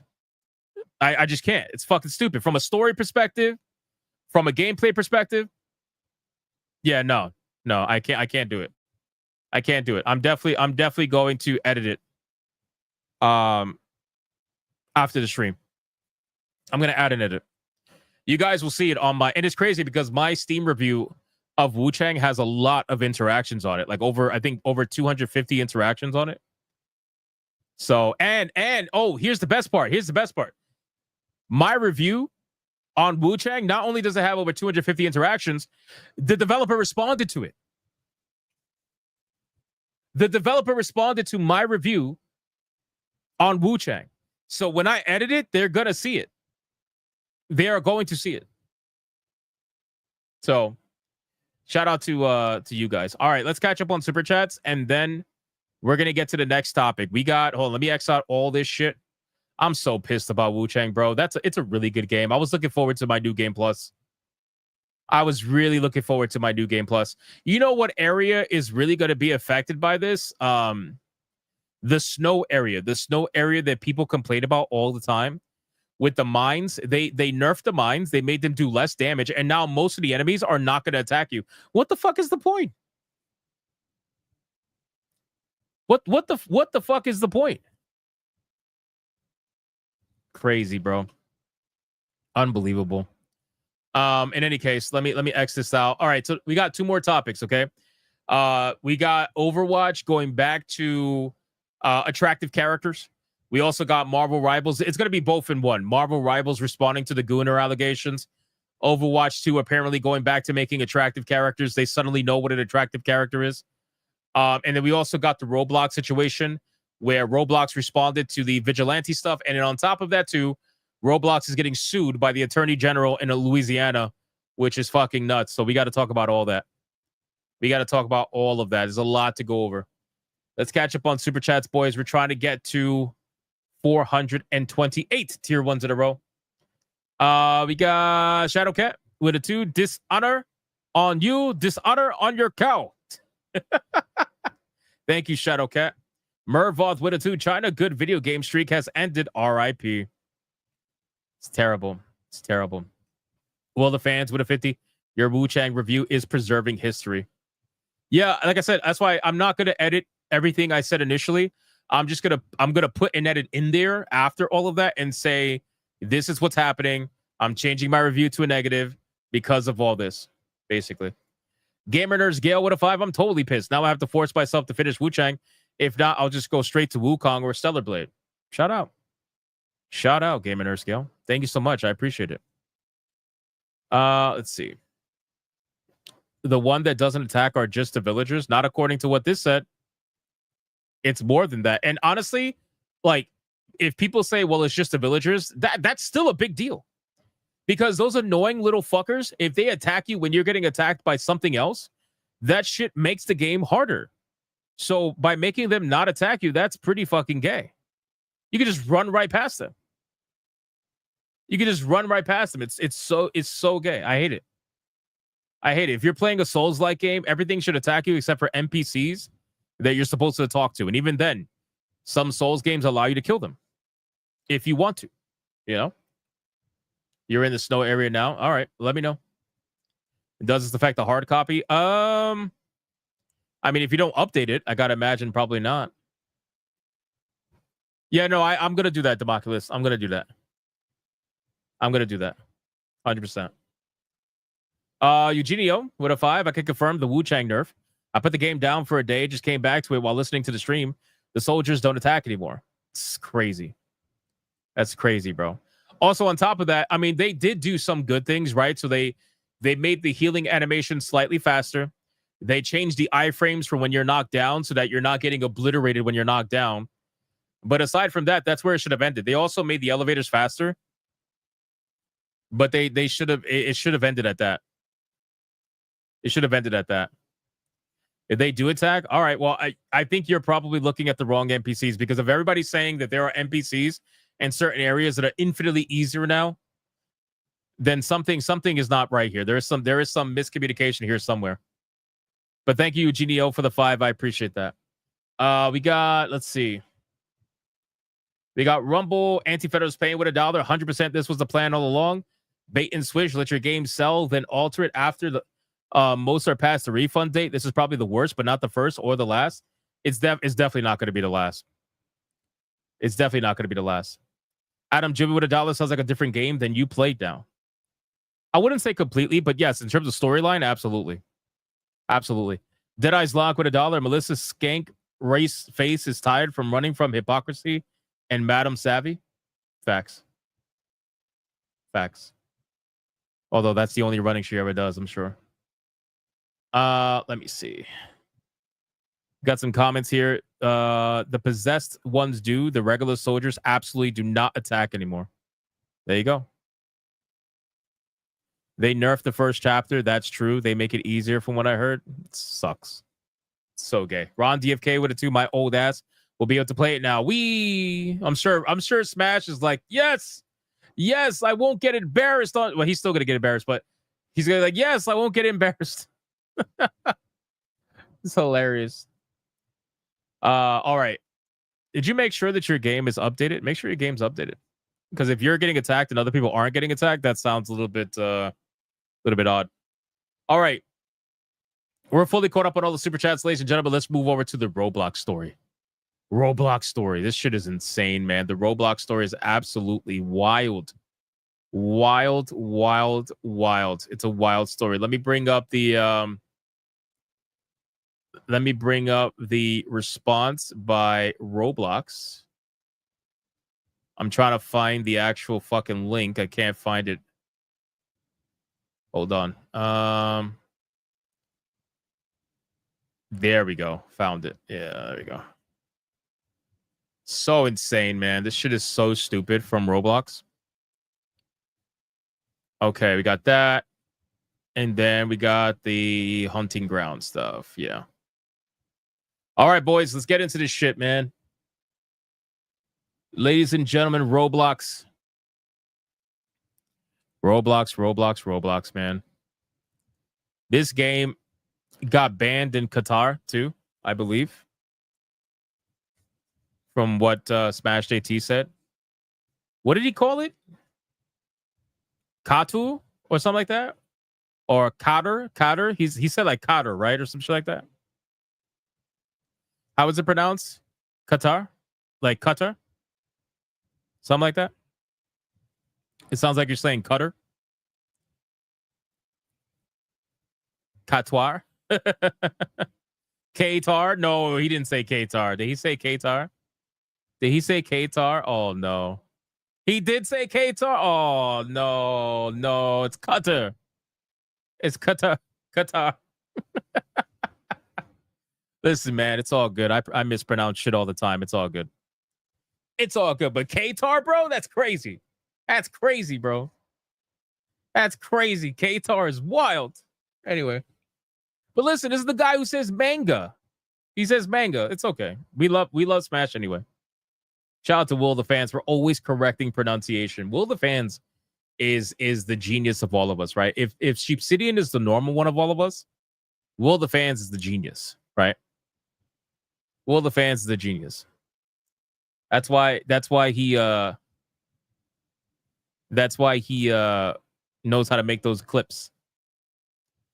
All right, let's go, baby. Let's go. Let's talk about this, man. This shit it's wild news. Wild news. All right, ladies and gentlemen. So in this video, we have the official update and the response from Roblox regarding the situation with the vigilantism, with Schlep, in that whole video that we made not even just a few days ago. Roblox was forced to respond because, let's be real, it's been absolutely insane. The entire internet is talking about this. Schlep has made it to the point where it has gone so viral that every major content creator, every major news outlet is now talking about this. And not only that, we are going to follow up on a recent story that just happened where apparently the Attorney General, Liz Murrow, is actually literally suing Roblox for child safety. I am not kidding. This entire thing has absolutely exploded beyond any means of Roblox being able to contain it now. It's just it's way past that point. So let's go over their statement first, because their statement is such BS. I can't even listen. You can try to say, about anything about vigilantism. I totally get it. So like platforms should have the means to do better than the vigilantes, in my opinion. If the vigilantes are getting more done than you are, that is pretty problematic, right? That is a big, big problem for me. And this is why when I see you take such a firm stance on vigilantism, I find it to be pretty odd, because I don't see you taking this firm of a stance against the people who are doing what they're doing on your platform. You're out here making statements about vigilantism. You're out here banning vigilantes from your platform. And meanwhile, you're pretty quiet about pretty much everything else. It just makes it seem a little bit odd, right? I wonder why that is. Could it be that the people doing the bad stuff are probably giving your platform most of your money? I really don't know. I don't play Roblox. But anyway, let's check this out and see what's going on here. So Roblox responds and says vigilante behavior creates an unsafe environment for users. Now, how? Okay, I guess. I'm sure you could probably argue it in some way, shape, or form. But what users are you exactly talking about here? We are sharing more information about why it was necessary to remove vigilantes from Roblox and the ways in which we review and act on reports of abuse on Roblox. While seemingly well-intentioned, the vigilantes, what do you mean seemingly well-intentioned? Anyway, the vigilantes we banned have taken actions that are both unacceptable and create an unsafe environment for users. Similar to actual predators. Holy shit, they are comparing them to actual predators. That is interesting wording. Interesting wording, Roblox.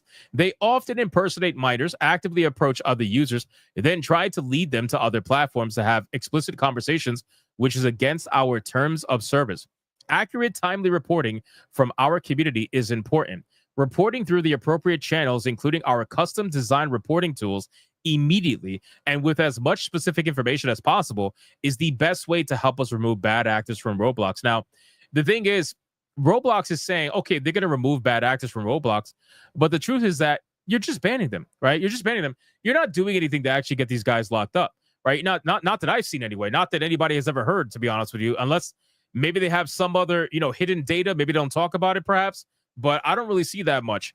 These reporting tools are designed to capture key metadata and details that cannot be captured from an email or screenshot and enable faster, more effective reviews and more thorough reporting to law enforcement when warranted. I would love to know how much they actually report to law enforcement, if any, because they say that they do, but do you actually? That's really what I'm curious about.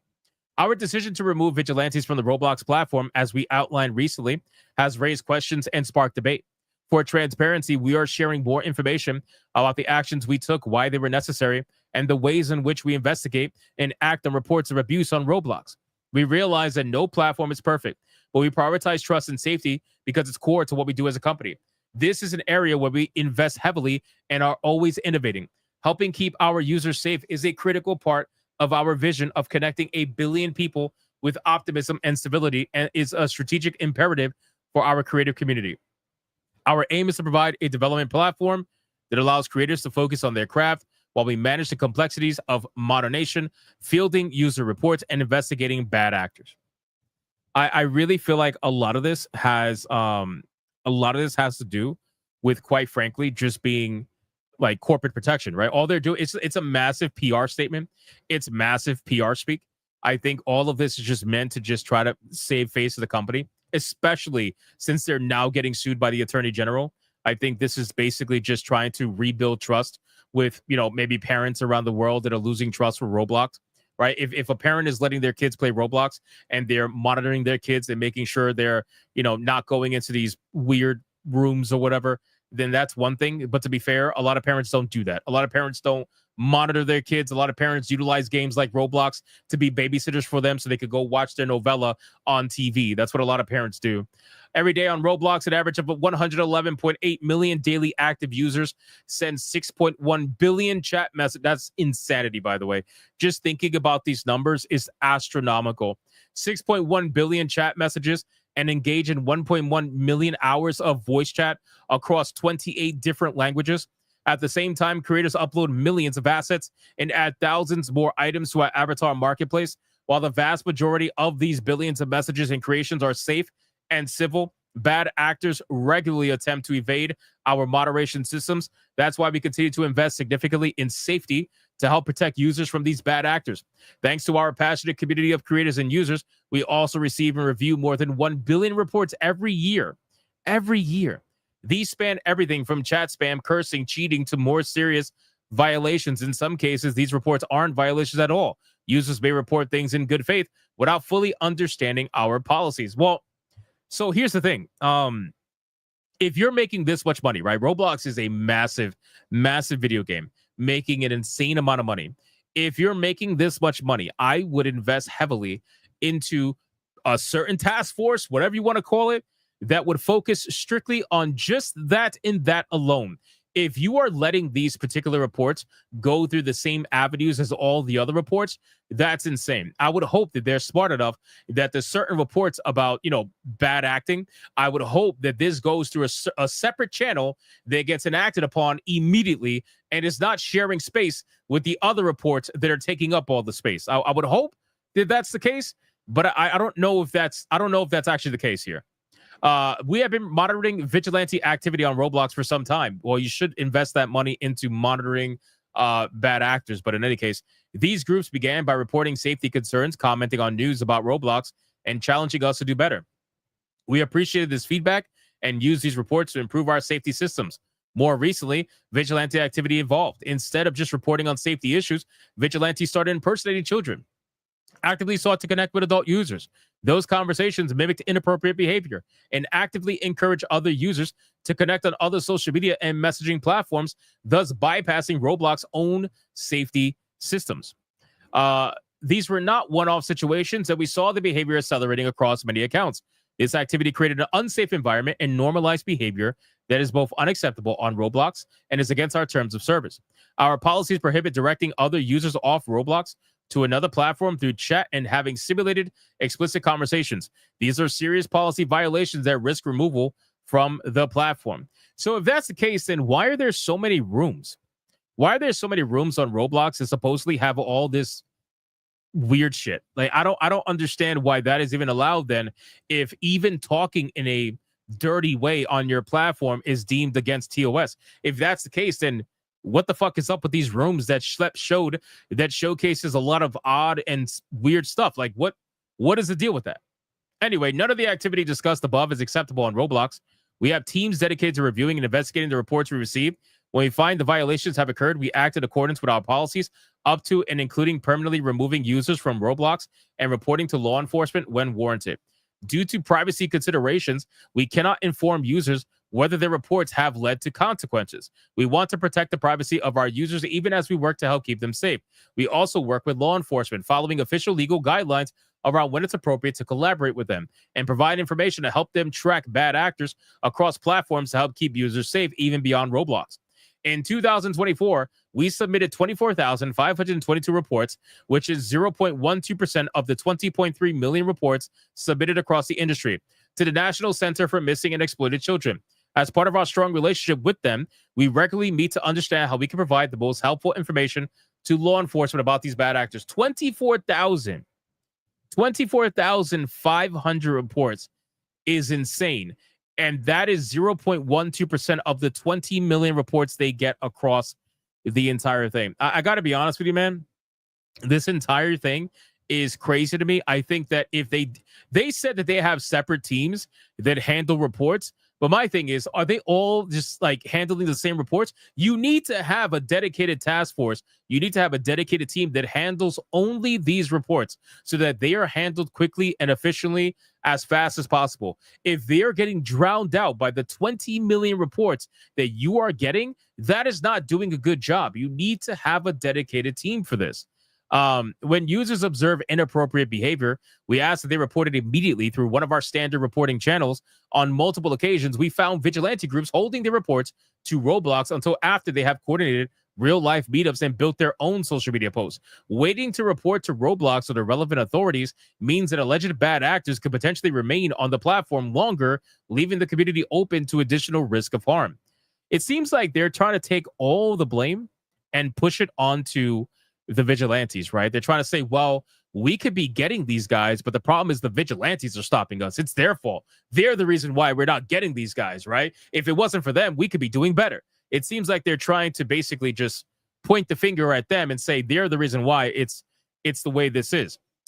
Separately, we recognize the community's frustration with how we handle reports of violent behavior that occurs outside of Roblox. These often come to us as screenshots from other social media and messaging applications. We do our best to investigate these reports. However, we can't act on them unless they can be independently confirmed or we observe similar behavior on Roblox. Acting without verification would open up a significant abuse vector, as bad actors could simply manufacture incriminating evidence to target other users. So then they eventually ask for help to remove bad actors from Roblox, but let's be real, that really isn't exactly working out very well. So now that it seems like they're pointing the finger at the vigilantes, now we got this situation where things have just completely exploded well past this, right? Where the Attorney General, Liz Murrell, has officially, as of today, as of the filming of this video, she is going to be suing Roblox. This is not a joke. She's actually suing Roblox. She says, breaking. Today I'm suing Roblox, the #1 gaming site for children and teens, and a breeding ground for predators. Due to Roblox's lack of safety protocols, it endangers the safety of the children of Louisiana. Roblox is overrun with harmful content and child predators because it prioritizes users' growth, revenue, and profits over child safety. Every parent should be aware of the clear and present danger posed to the children by Roblox so they can prevent the unthinkable from ever happening in their own home. And then she says, lawsuit filed against Roblox. So this is going to be insane. And this is going to be something that is going to be talked about for quite a while. This is going to be something that is going to set the grounds, you can say, for future rules, future, platform rules, whatever that may be. This is going to, honestly, in my opinion, I don't think it's going to kill Roblox, but I do see this getting the word out there and potentially hurting Roblox in the long run. Because at the end of the day, Roblox is massive, right? We're talking hundreds of millions of active users a day. That is insane. Those numbers, I can't even fathom. But at the end of the day, nothing is too big to fail. And it's very clear that Roblox has been mishandling this entire situation. And now, when you have actual lawsuits being thrown at this company, it's only a matter of time before things continue to get even worse. And what ends up happening if this ends up going into discovery, where they find out that Roblox isn't actually reporting as much as they say they are? Then what's going to happen from there? I don't think Roblox is ever going to let that happen. But you guys can let me know in the comments down below. What do you think what do you think is going to happen from all of this? You know who's awfully quiet about all of this? Who hasn't said a single thing about anything Roblox related? Who swears they really care about children when in fact, when it comes to protecting real kids, they're completely fucking silent? Collective Shout. They haven't said a single thing. Collective Shout's unbelievably quiet. All of a sudden, video games are not so bad after all. It's unbelievable. So let me know in the comments down below. What do you think about all of this? And thank you so much for watching this video. If you enjoyed it, consider leaving a like and subscribe. And I will see you guys on the next one.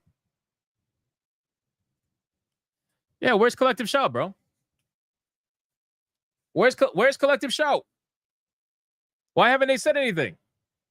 Collective Shout, why are you so quiet? It's because they don't give a fuck, bro.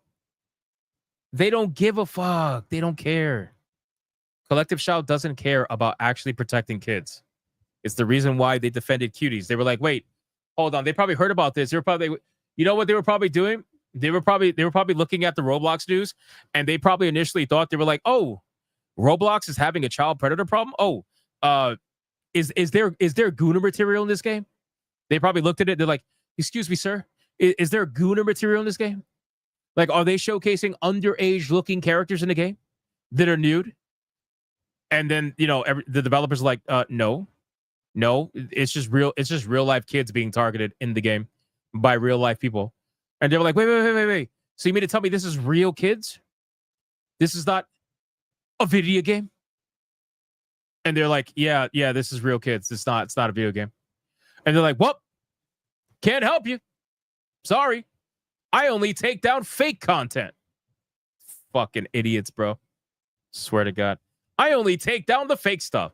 Sorry. I can only provide you with slacktivism. I take down the fictional content that's not actually child oriented, but I try to convince everyone that it is. In terms of the real kids, nah, I'm sorry, man. Can't do nothing about that. Can't do nothing about it. It's crazy, man. Collective Shout's so full of shit. It's so full of shit. Yeah, I agree. Collective Shout's silence on this is deafening and only implicates them as fraud grifters. Yeah, 100%. I'm sure they're going to send another email with a donation link, though. I'm sure they're going to have that up there. Make your money, man. Make your money. Go for it. Go for it. All right, let's catch up on Super Chats, and then we're going to get to the last topic of the day, boys. Let's get to the last topic of the day. We got Solid the Lich with an ARS 100. We must stop people who pretend to be one of those attractive children. We don't have all day to spend being baited. Pedblock's Corpo Cope Department. Corpo Cope Department sounds hilarious, by the way. That's hilarious. Lucifer Morningwood with a 5. I'm proud to beat Wuchang with the dual blades build pre-nerf. Also for beating Vermilion Hungland. That fight was nuts. Yeah, me too. Now I feel like I feel a certain way about the nerf, but I also feel like, all right, cool. I was one of the few people to beat the game when it was super hard, and you know what I mean? Like, didn't have to deal with all this fucking nerfs and shit. And now my content is pre-censored content. So if people are looking for pre-censorship Wuchang, they could find my videos. That'd be good. Why not? T-Jab, let me know how far we are from tier 1 or tier 2. I don't know if we passed it. I have no idea. We got Rumble. What's Rumble doing? Damn, Rumble was busy on this one. Bro. Holy shit. Life Ferret with $1. Hypno, do you think Trump is going to weigh in on this? During his first term, pedo busting was his top priority, and they booked a lot of guys back then. I think he might eventually, especially since there is going to be lawsuits being thrown around now. I think he might, maybe.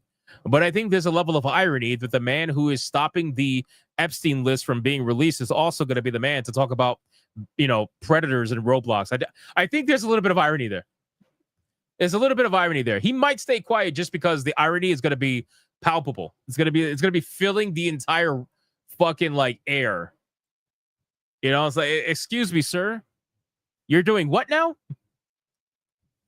You're doing what now? You want to go after the predators and Roblox? Excuse me. What about the list, sir? What about the list? You know, Anti-Federal is paying with $1. There are two major groups of players on Roblox: kids and predators, and the kids don't have money. But pedos are our bottom line. Is it a good tagline? Neither is Trafficking Catalog USA. Yeah, it's very clear that a lot of the money this platform makes is from the adults that play it. It's just a little strange. Adam Juby with $1. Old online safety person said the company cared more about the numbers than children online safety. I would 100% believe that. Vinectus Prime with $1. I like how no one in this mentioned anything about parents being informed and watching out for their kids. But at the same time, like George Carlin said, the kid who swallows the most marbles, ...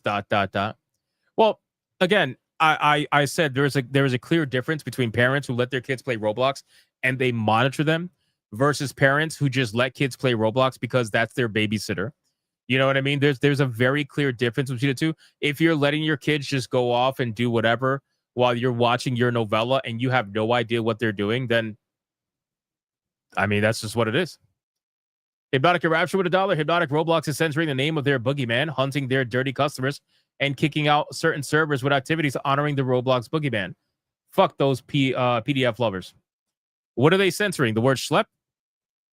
Deadeye's Lock with $1. Collective of Gout, too busy gooning to Little Tay, just like Pedro keeping on Vanessa Kirby. That's crazy, bro. Little Tay? Oh my God, bro.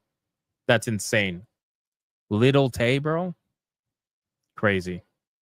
Flip Shazam with a 2. Why don't they just make 2 different versions of a game, regular, extreme, and pussy? Because they don't want to have to update 2 separate games. That's why. It's the same reason why, what is it? Ready or Not got censored. It's the same reason why. All right. Did TJAP let us know where we are at? I didn't see it. Oh, tier 1 has been hit barely. We are at 199 and 37 away from tier 2. Thank you, TJAP. I appreciate it. All right, let's get into the second. I'm sorry, the last topic. We have officially saved tier 1. We're at 428 tier 1s in a row. Let's see if we get lucky, we could get to 116 tier 2s in a row. Let's see if we could do it. All right, last topic, boys. Last topic, and this one is a doozy. This one's a bit of a doozy, boys. Is that word even still a thing? It's a bit of a doozy. I honestly find this entire story hilarious. I find this entire story hilarious because of the absolute hypocrisy of all of it, right? This story, when I saw this, I thought to myself, I was like, you serious? Like, you serious right now? So everybody knows that Overwatch has been, putting out some of the wokest characters out there. Diversity, equity, inclusion literally drives their character development. I'm not kidding. I have proof of it in case people forgot. I will bring it up. I don't know if they still utilize it, but I will bring it up that they have utilized it at some point. But this particular story is hilarious to me because now apparently they are going to be prioritizing attractive heroes over the oddballs. That's what they're calling them now. They're calling them the oddballs in future updates. And then on top of that, too, Marvel Rivals is addressing the supposed reputation of being a Gooner game. And the game director destroys them. So we're going to talk about that. Let's talk about all this. Let me drink water and let's get into it.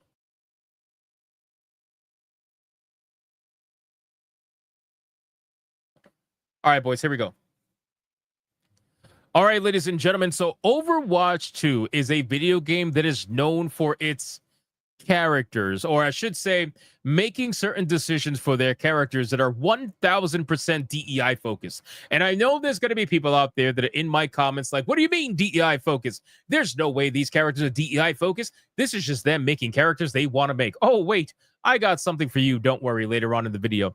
But Overwatch 2 apparently has acknowledged that their characters have been quite odd lately, and they're using the term oddballs to be politically correct here. What they mean is fugly fucking characters, or characters that their entire identity is based in their sexuality. Yes, I'm not kidding. Overwatch has actual sexuality for some of their characters, but apparently Overwatch 2 is going to be prioritizing attractive heroes over oddballs in future updates. Now, you have to wonder, why is that? Why are they going to be now focusing on attractive heroes over supposed oddballs?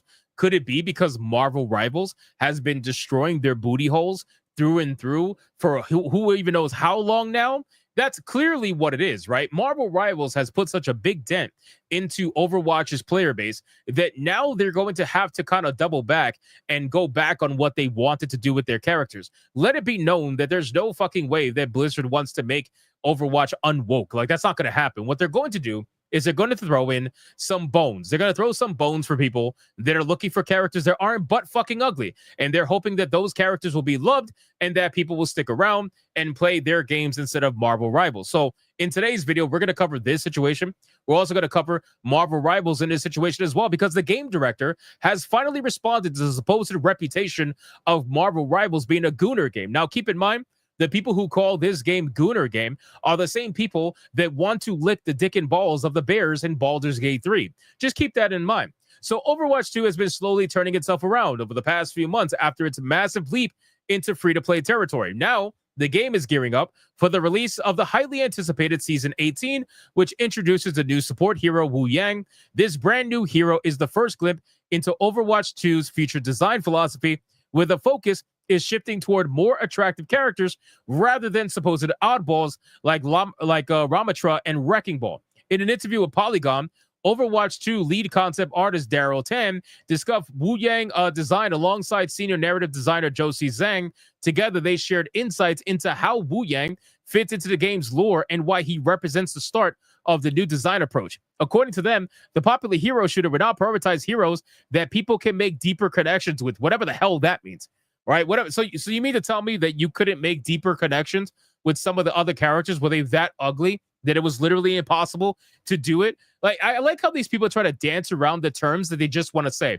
They don't want to say beautiful. They don't want to say attractive very much. They don't want to say ugly, right? They want to say oddball. They want to say conventional. They want to say whatever they can to try to make themselves seem politically correct, because they are still a certain kind of company. You know what kind of company they are? Let me remind you. All right. For the people out there that say, oh, these characters aren't DEI. These are not DEI characters. Do you understand, or do you remember, do you realize that it has been a known fact for a long time? I don't know if they use it anymore, but I do know that they used it for a while, and they used it at one point in history. Did you know that Overwatch had a diversity, equity, and inclusion wheel? I'm not kidding. Their characters, every single one of their characters gets ran through this diversity, equity, and inclusion wheel to ensure that they hit every single checkbox before the game, before the character gets released. This is what they used to utilize when they would make characters. They had a diversity space method. That's what they called it. And the key points were culture, ethnicity, age, ability, body type, gender identity, and sexual orientation. There is literal DEI checkboxes that they had every time they made a character. So in case you guys forgot that this existed, well, this did exist. And I don't know if it still exists now to this game, but it is literally DEI checkboxes through and through. And they did this with every single fucking character that got released for Overwatch when they started implementing this. Every character had to check off every box in some way, shape, or form. But let's continue forward anyway. So Tan elaborated further that explaining that they want future Overwatch 2 heroes to be aspirational in some sense. They're aspirational in their physique, apparently, in their expertise at what they do. Also, now suddenly we can showcase athletes. So you mean to tell me the 400-pound Lizzo is not an athlete like everybody's been trying to convince me for the last 5 years? Now suddenly they're not aspirational? What happened? What happened to that? What happened to Overwatch? Why is it not aspirational anymore? I'm going to tell you why. Marvel Rivals is the reason why. And just being really cool heroes that we can look up to. Perhaps the biggest takeaway from the interview is the move away from the oddball characters that helped shape Overwatch's quirky identity back at its 2016 launch. This means that we may see fewer characters like Ramatra, Zenyatta, and Wrecking Ball in the roster, with the design team leaning towards more conventionally attractive heroes in upcoming seasons. Now, again, that said, the team emphasized they are not abandoning the ugly characters entirely. They plan to tone them down for now, but non-human heroes will still appear in the future. This shift may also be driven on by how marketable these attractive characters are, especially when it comes to cosmetics and crossovers with well-known franchises like Avatar: The Last Airbender and Capcom Street Fighter series. Blizzard's Overwatch 2 has already seen huge profits from skins like Kiriko, Mercy, Juno, Widowmaker, and Diva. Gee, I am so shocked, right? I'm so shocked that Widowmaker and Diva are making this company a lot of money, but the ugly bitches are not making a single thing. Gee, I'm really shocked by this. And has recognized a strong player demand for more of these styles, often referred to online as Gooner skins. So I guess everybody's okay with suddenly being Gooner as long as there's money attached to it.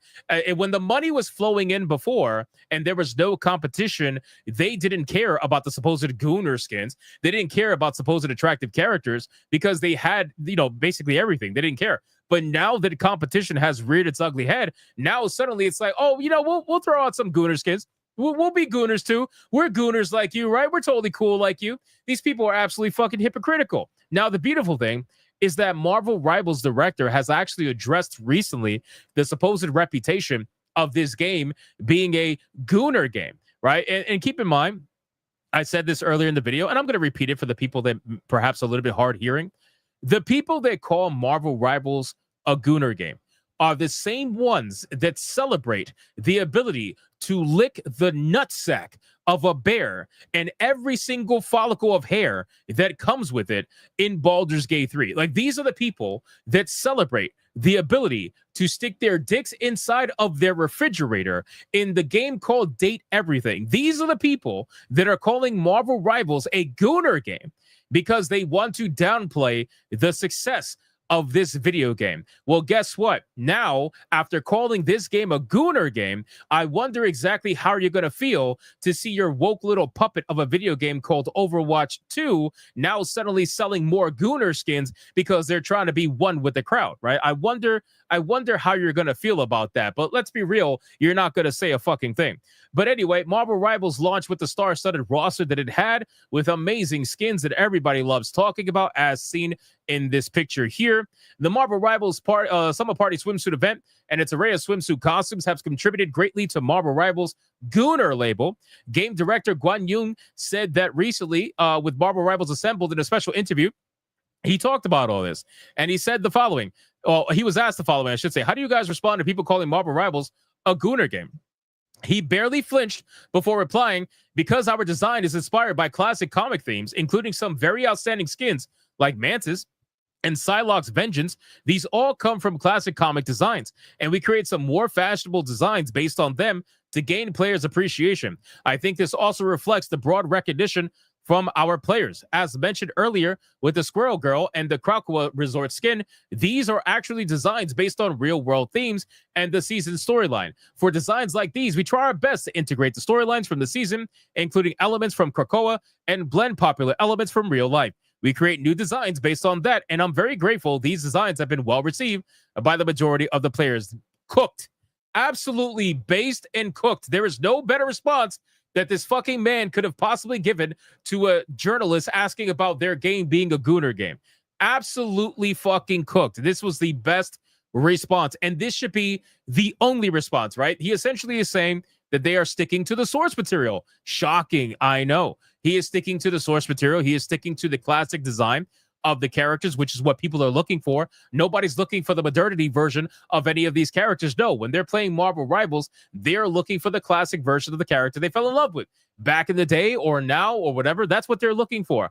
And I absolutely love this response. So Marvel Rivals, as long as the mindset of the director is in this particular mindset, I think the game is going to be good for a long time to come. And quite frankly, he is decimating the competition, because if Overwatch is trying to mimic them instead of the other way around, I think they're in a very good spot. Overwatch selling more Gooner skins is their way of saying that Marvel Rivals has won in terms of competition, and now they just got to keep the pressure up and snuff the fucking life out of Overwatch 2. It needs to happen. So you guys can let me know in the comments down below. What do you think about this? What do you think about Overwatch going back to the Gooner skins? What do you think about Marvel Rivals and the fact that the director just completely destroyed that journalist question? Whatever it may be, leave a thought in the comments down below. Thank you guys so much for watching this video, and if you enjoyed it, consider hitting that like and subscribe button, and I will see you guys on the next one. Cooked, absolutely cooked. What a great response. I might end up looking at that video later. There's a video about this, about the whole entire thing. We should definitely talk about it. But yeah, this is now I can see why Marvel Rivals is as successful as it is. I'm not a Marvel Rivals player. I never cared for team shooter games like that. But I can respect when somebody gives a good response, especially to a journalist that is not acting in good faith, and you absolutely know that journalist is not asking that question in good faith, most likely. So it's all good. All right. There is super chats we got to catch up on. And then we're going to get into the waifu battle. We need it because we're getting destroyed. We might not get to tier 2. We shall see. Hold on. We got to scroll up. Let me start off with Rumble this time. We got Gray the Merchant with $1. True story. Had a sibling who was involved in a pedo situation from Roblox. Had to pivot and push him to break it off. It was a woman pedo in her 20s while my sibling was 14.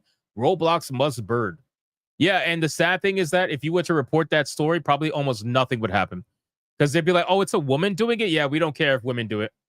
They would just flat out say that. A lot of people just flat out say that. It's so sad But that's literally what it would be. They'd be like, oh, woman's doing it? Yeah, we don't care. We only care about the headline if it's a man doing it. Because that way we could get our clicks, you know? Gray the Merchant with $1. At this point, I'm happy legal action is taken. I want the company to be investigated. Also, Overwatch 2 is the saddest excuse for story and failed hard for the sake of DEI. Activision Blizzard's huge L. Boom. Shout out to you, man. Federal Spain with $1. Ladies and gentlemen of the board, our marketing team has discovered a tactic never before seen. Totally on brand. Tits and ass sell. How could we have known? Shareholder board, probably. I know, right? Sex sells? Wow. Shocking. Gray the Merchant with $1. Overwatch 2 to the Gulag. Roblox, Gulag, War Maniac, French Gulag, Pedos, Woodchipper, Marvel Rivals, Trailblazers of the Year, Activision Blizzard, Gulag, Collective Shout, Gooner Gulag. They would be really upset at that. If they got sent to the Gooner Gulag, forget about it. It would be really ugly. Unga with a 2. Got my spear in ya, Hypnotic. What's up? What's up, dude? How you doing, man? Holy fuck. Oh my god, I didn't even realize the profile picture. Holy shit. Get that fucking thing away from me, bro. Get that thing away from... What the fuck? What the fuck is that? Get that away from me. Bye. Wow. Demon Carol with a 2. Deeper Connections is finger in the hole. That's exactly what it is. Yeah, deeper connections. What they mean is that deeper connections is about 10 to 15 minutes of your own time privately when no one's watching. That's what they mean by deeper connections. Or maybe they mean R34 by yourself, you know? That's what they mean by deeper connections with attractive characters. It's so crazy, man. So crazy. All right. We are fully caught up everywhere. Thank you guys so much. Absolutely insane. I appreciate it. Let's get into the waifu battle. If you guys are not joining us for the waifu battle, that's upsetting. Number one. Number two, make sure to join us tomorrow, Hypnocast, 9 p.m. Eastern Standard Time, obviously, and join us for Griffcast, man. We had a lot of people watching Griffcast today, where we are now reviewing Teenage Mutant Ninja Turtles Splintered Fate. It's a lot of fun, awesome roguelite. So definitely come hang out with us over there. And make sure to keep an eye out on the community tab on Hypnotic Gaming Live, because we're going to be voting on a lot of games, because we have like 2 weeks before another major release drops, right? We don't have anything in the pipeline until the 28th or the 29th. And then all of a sudden we got 3 games. Right? We got Metal Gear Solid Delta. We got, what the fuck? Oh my God. Why am I drawing a blank? Metal Gear Solid Delta, Lost Soul Aside. We got Lost Soul Aside, Metal Gear Solid Delta, and then the Shinobi game. Shinobi game comes out too as well. And then in the beginning of September, you got Hell Is Us coming out, and then at the end of September, you got Silent Hill F. So it's gonna be very busy, very, very, very busy. So make sure you guys are hanging out with us over there, man. We got a lot of games planned. It's gonna be insane over on Griffcast. Insane. All right, boys. Let me read Dragon Super Chat, a banger for a 10. If still have the Wuchang to prevent the update, go to your drive. Blah, blah, right click. And set to read only. Okay, fair enough. I'm sure there's a guide for that somewhere. Shout out to Dragon. Thank you so much, man. I appreciate it. Okay. Let's get to the waifu battle, man. Hopefully we can save tier 2 in the waifu battle. Let's go. Here we go.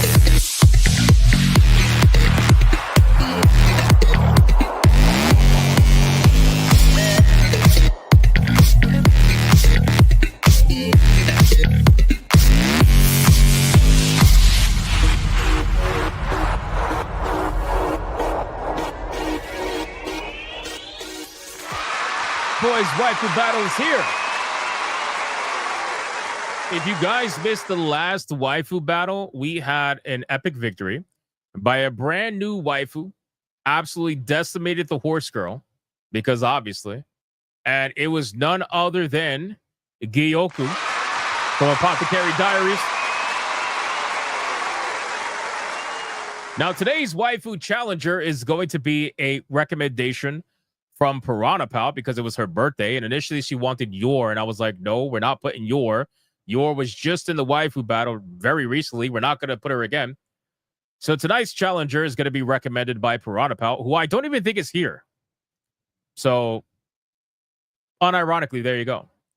All right, let's go over the rules of engagement, boys, before we bring out the challenger that's going to go up against Gyoko. Rule number 1. All super chats during the waifu battle can and will count to a particular waifu, but the only way that is going to count is if you put the name of the waifu in the super chat first.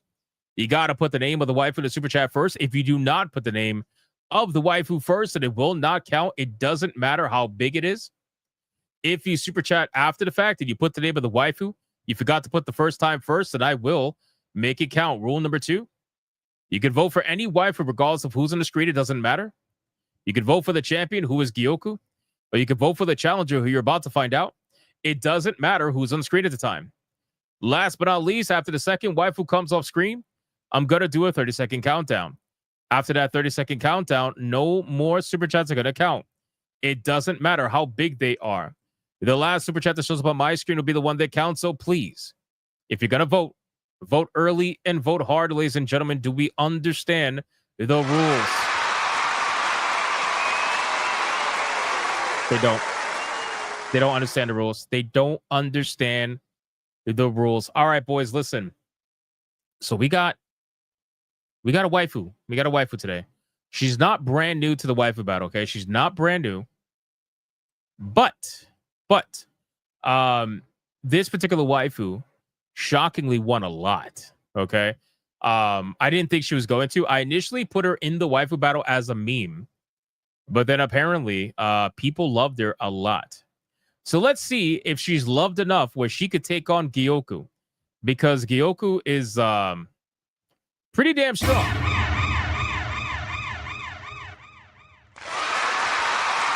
All right, boys. Today's waifu that is going to be recommended by Piranha Pal for her birthday. So if you're voting for this waifu, you're essentially voting for Piranha Pal's birthday, is going to be none other than the one and the only, literally the one and the only, Carmen Sandiego. Ladies and gentlemen, let's start the clock and let's see who is going to win. Is it going to be Carmen Sandiego or is it going to be Gyoko? The name is on the bottom. The names are on the bottom. Who is it going to? Wow, Deadeye's Lock immediately. Deadeye's Lock immediately for $1 over on Rumble said Carmen Sandiego. Wow, that was fast. That was fast. Carmen Sandiego or Gyoko. Now keep in mind how loved Gyoko was yesterday. I guess we're gonna find out. Not the DEI version? Fuck no. Absolutely not. Why would I ever put the DEI version in there? You're crazy. You're absolutely insane. Cookie Kaiju says, bro, I was literally just playing Where in Time is Carmen Sandiego. There you go. There you go. Look at this guy, bro. This guy wants to be public enemy number 1. Panda nodded with it too, saying Panda. Jesus Christ, man. Of course you would, Pandanotic. Of course. You are the reason why the waifu battle went the way it did the other day. Ali Kusanagi with a $20 banger says Carmen Sandiego. Let's go. Let's go. Shout out to Ali Kusanagi. Unga Bunka with a 2. Carmen, too hot POC. Make it out. Hee hee. Bro, this profile picture is crazy. Demon Carol with a 5. Gyoko. Got myself a refund on the Carmen Sandiego game when they put the Pride Month BS in a fucking kids game. Why am I not surprised? Why am I not surprised, man? Why am I not surprised? Yes, blame the panda. Blame the fucking panda. He's the reason why. He's the reason why we lost. It's insane. So far, Carmen Sandiego is in the lead. But Gyoko's not that far behind. All we need is one major hit. What's up, Rake at Night? Rake at Night says, what's up, bitches? What's going on, bro? How you doing? Trying to get to tier 2 right now, Rake at Night. Getting felted. You got Hickory Excalibur with a $20 banger saying Carmen Sandiego. All right, there's a lot of love for Carmen Sandiego right now. There's a lot of love for Carmen Sandiego right now. Oh, boy. We got BioT Wolf 19 with a 5. Carmen Sandiego. She came back to try to steal the belt for the second time. Exactly. Final Twin with $4.99. Carmen San Diego, give me Fearin' if you want gold chip money. Bro, why does everybody want Fearin', bro? Like, what is the obsession? What is the obsession? Maybe I'll think about it. It's almost that time anyway. We'll see. We shall see. Tomorrow's Battle of Champions. You never know what might happen. You never know what might happen. Honestly, I need gold chip money now. We got to get to tier 2 somehow, some way. I don't want to lose a streak of 115. That's like, you know how long it's going to take to get back? Zero is with a 2. Carmen San Diego. Redheads make me crazy.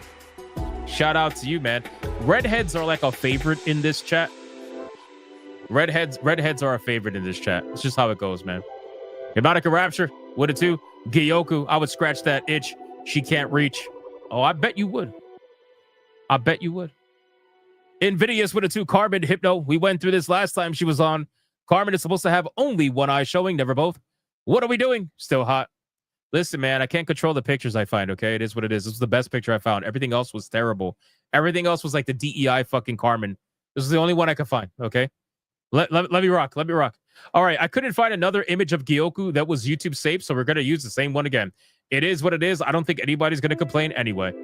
Let's start it off. Who is going to win? Carmen San Diego or Gyoku? Who is going to win?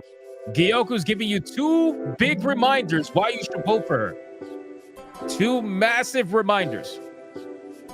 Dragon with a 5 says Carmen San Diego. The reason I know that trick was Bethesda was updating my Skyrim and wrecking my mods. Oh, shit, that sucks. Hickory Excalibur with a 20. Carmen San Diego got a double up for the redhead. Damn. Damn. Hickory Excalibur is loving Carmen San Diego right now. It's not even close. Even Rankin Knight is throwing in a 5-banger over on Rumble saying Carmen San Diego. Even Rankin Knight wants Carmen San Diego. How close am I to tier 2? Not close right now. I think we're like 120 away, something like that.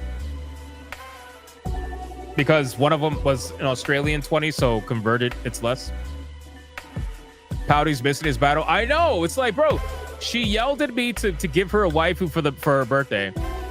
And then I was like, okay, I'll do it. Bet. And then she's like, bet. And then I do it, and she's not here. It's like, what the fuck?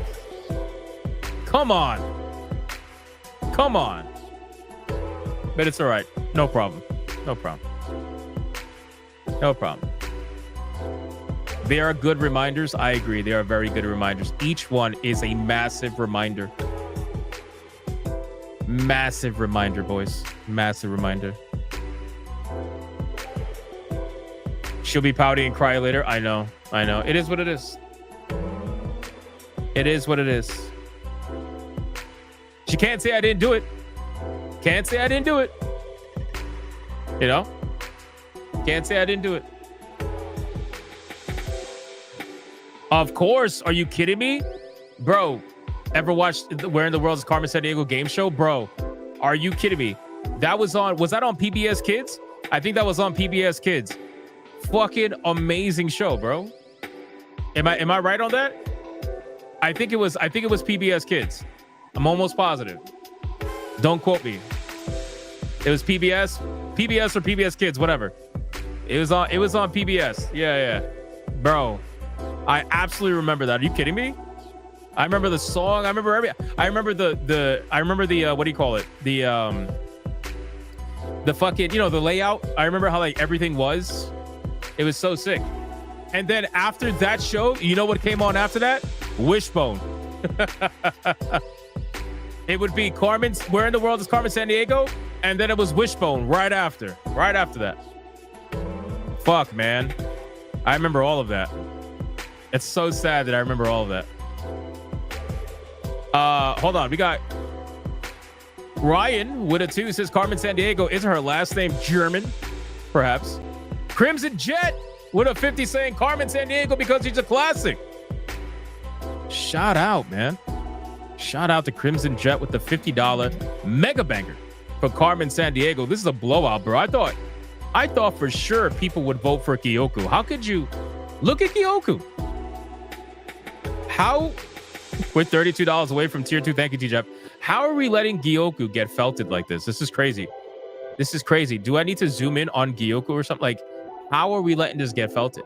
What is happening right now? What is happening right now? This is insane. This is insane. All right, boys, listen, it is time to bring the final countdown.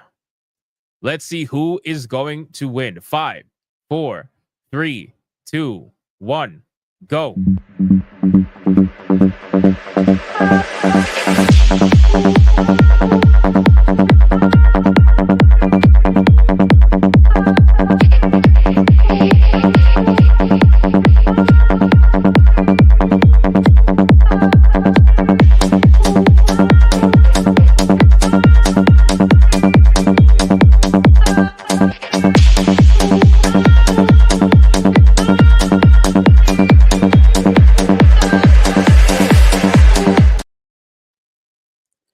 And that is it, ladies and gentlemen. Not a single chair shot.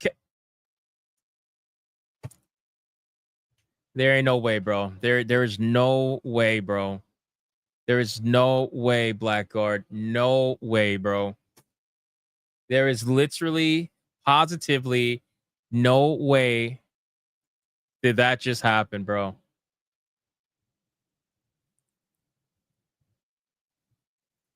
You missed it by like 1.5 seconds. I didn't even get to finish my sentence. I didn't even get to finish my Blackguard. Oh. I'm going to go cope right now and play the tier 2 song.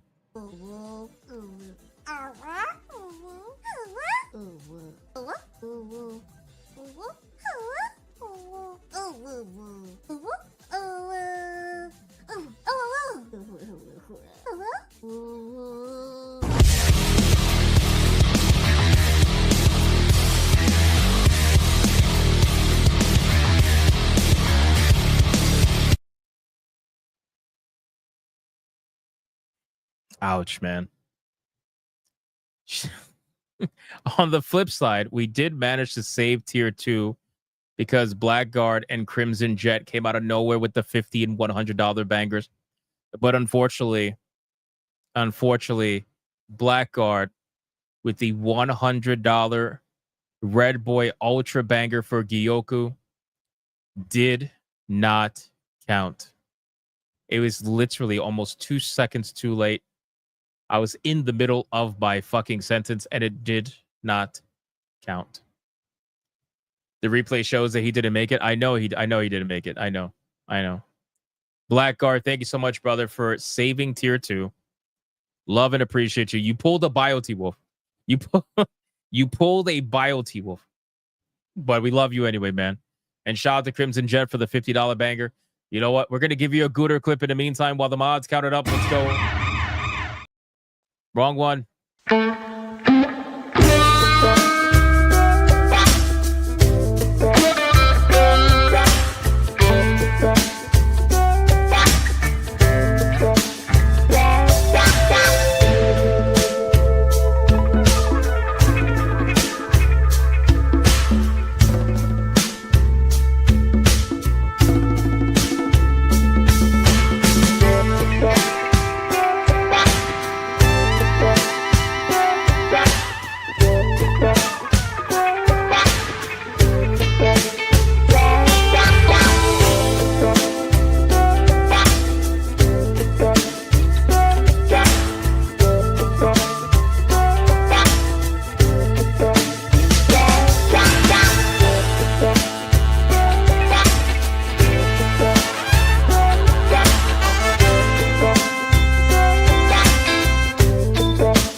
Holy crap, man. Blackguard, thank you so much again for the $100 Red Boy.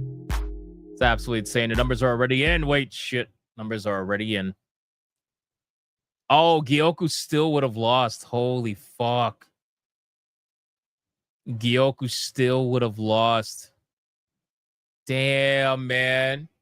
Carmen Sandiego went so far ahead. I didn't think she was going to be that far ahead. God damn, that's insane.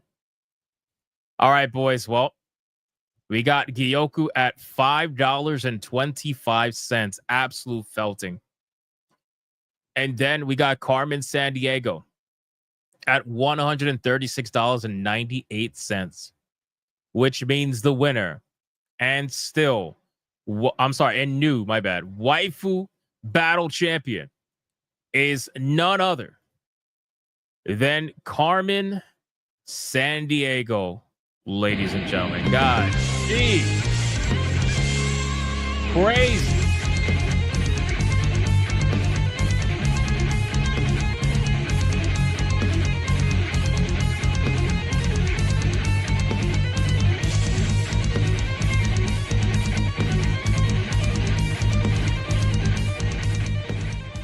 Let's do it one more time, ladies and gentlemen. One more time. Let's go.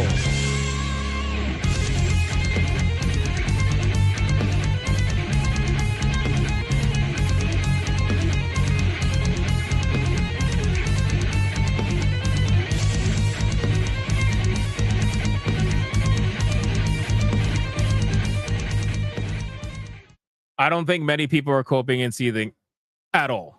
You are coping and seething. You just can't accept what you're seeing. Yes, you're coping and seething. The truth it is scalding, and now you are molding and coping so hard. Coping and seething. And that's going to do it for the Waifu Battle, ladies and gentlemen. The OG Waifu Battle. Carmen Sandiego is going to go backstage where she will face off against a former champion tomorrow on Hypnocast, 9 p.m. Eastern. Do not miss it. The OG Waifu Battle with minimal production value, still rocking out every single day. And again, special shout out to Blackguard, man. I hate when that happens. I absolutely fucking hate when that happens. All right, boys. Thank you guys so much for the insane support. I think we are fully caught up everywhere. I appreciate all the support tonight, the likes, the comments, the spamming the chat, super chatting, gifting memberships, all that stuff. Thank you for saving the tiers. We are officially at 116 tier 2s in a row and 428 tier 1s in a row. And shout out to the Hypno Mods for doing what they do every single day. I appreciate you as well. And remember, YouTube is fucking with everything. So if I'm not showing up on your recommended, realize that it's not because I'm not uploading. It's because you're not getting notified. Plain and simple. The algorithm has been reset. We have another 6 months where we got to grind it out to hopefully get to 100,000 subs. Because, you know, every time we have a win, it's right back down into the fucking gutter. So make sure you guys are as vigilant as always when it comes to the video. Watch them for as long as you can. Like them, comment, all that good stuff. And I will see you guys on the next one. Until then, go be bigots and go be gooners. Bye.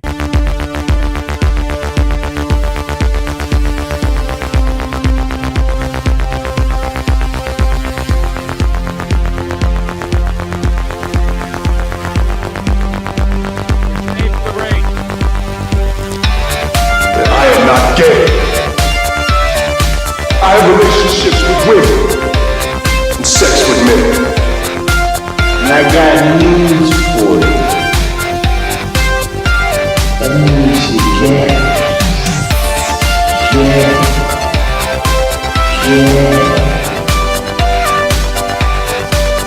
Poor kids are just as bright and just as talented as white kids. Her dog, or her cat, was named Vagina.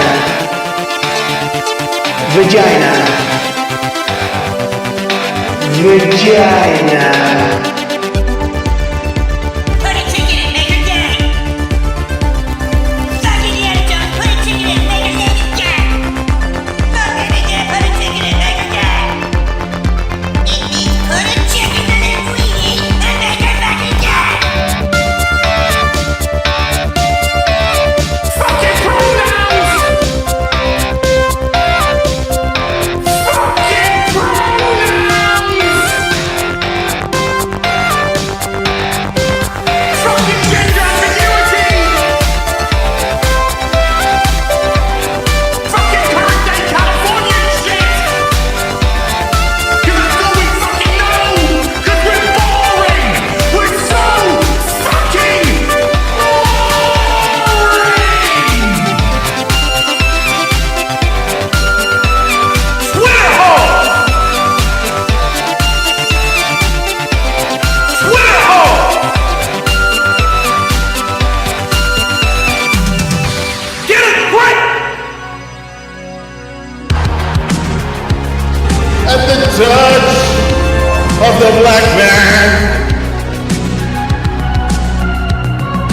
I bring life.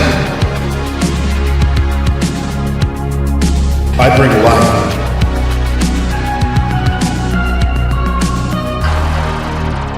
I bring life.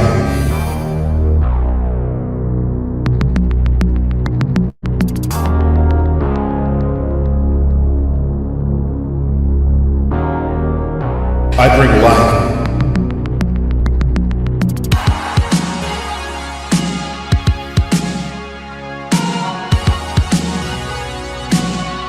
I bring life.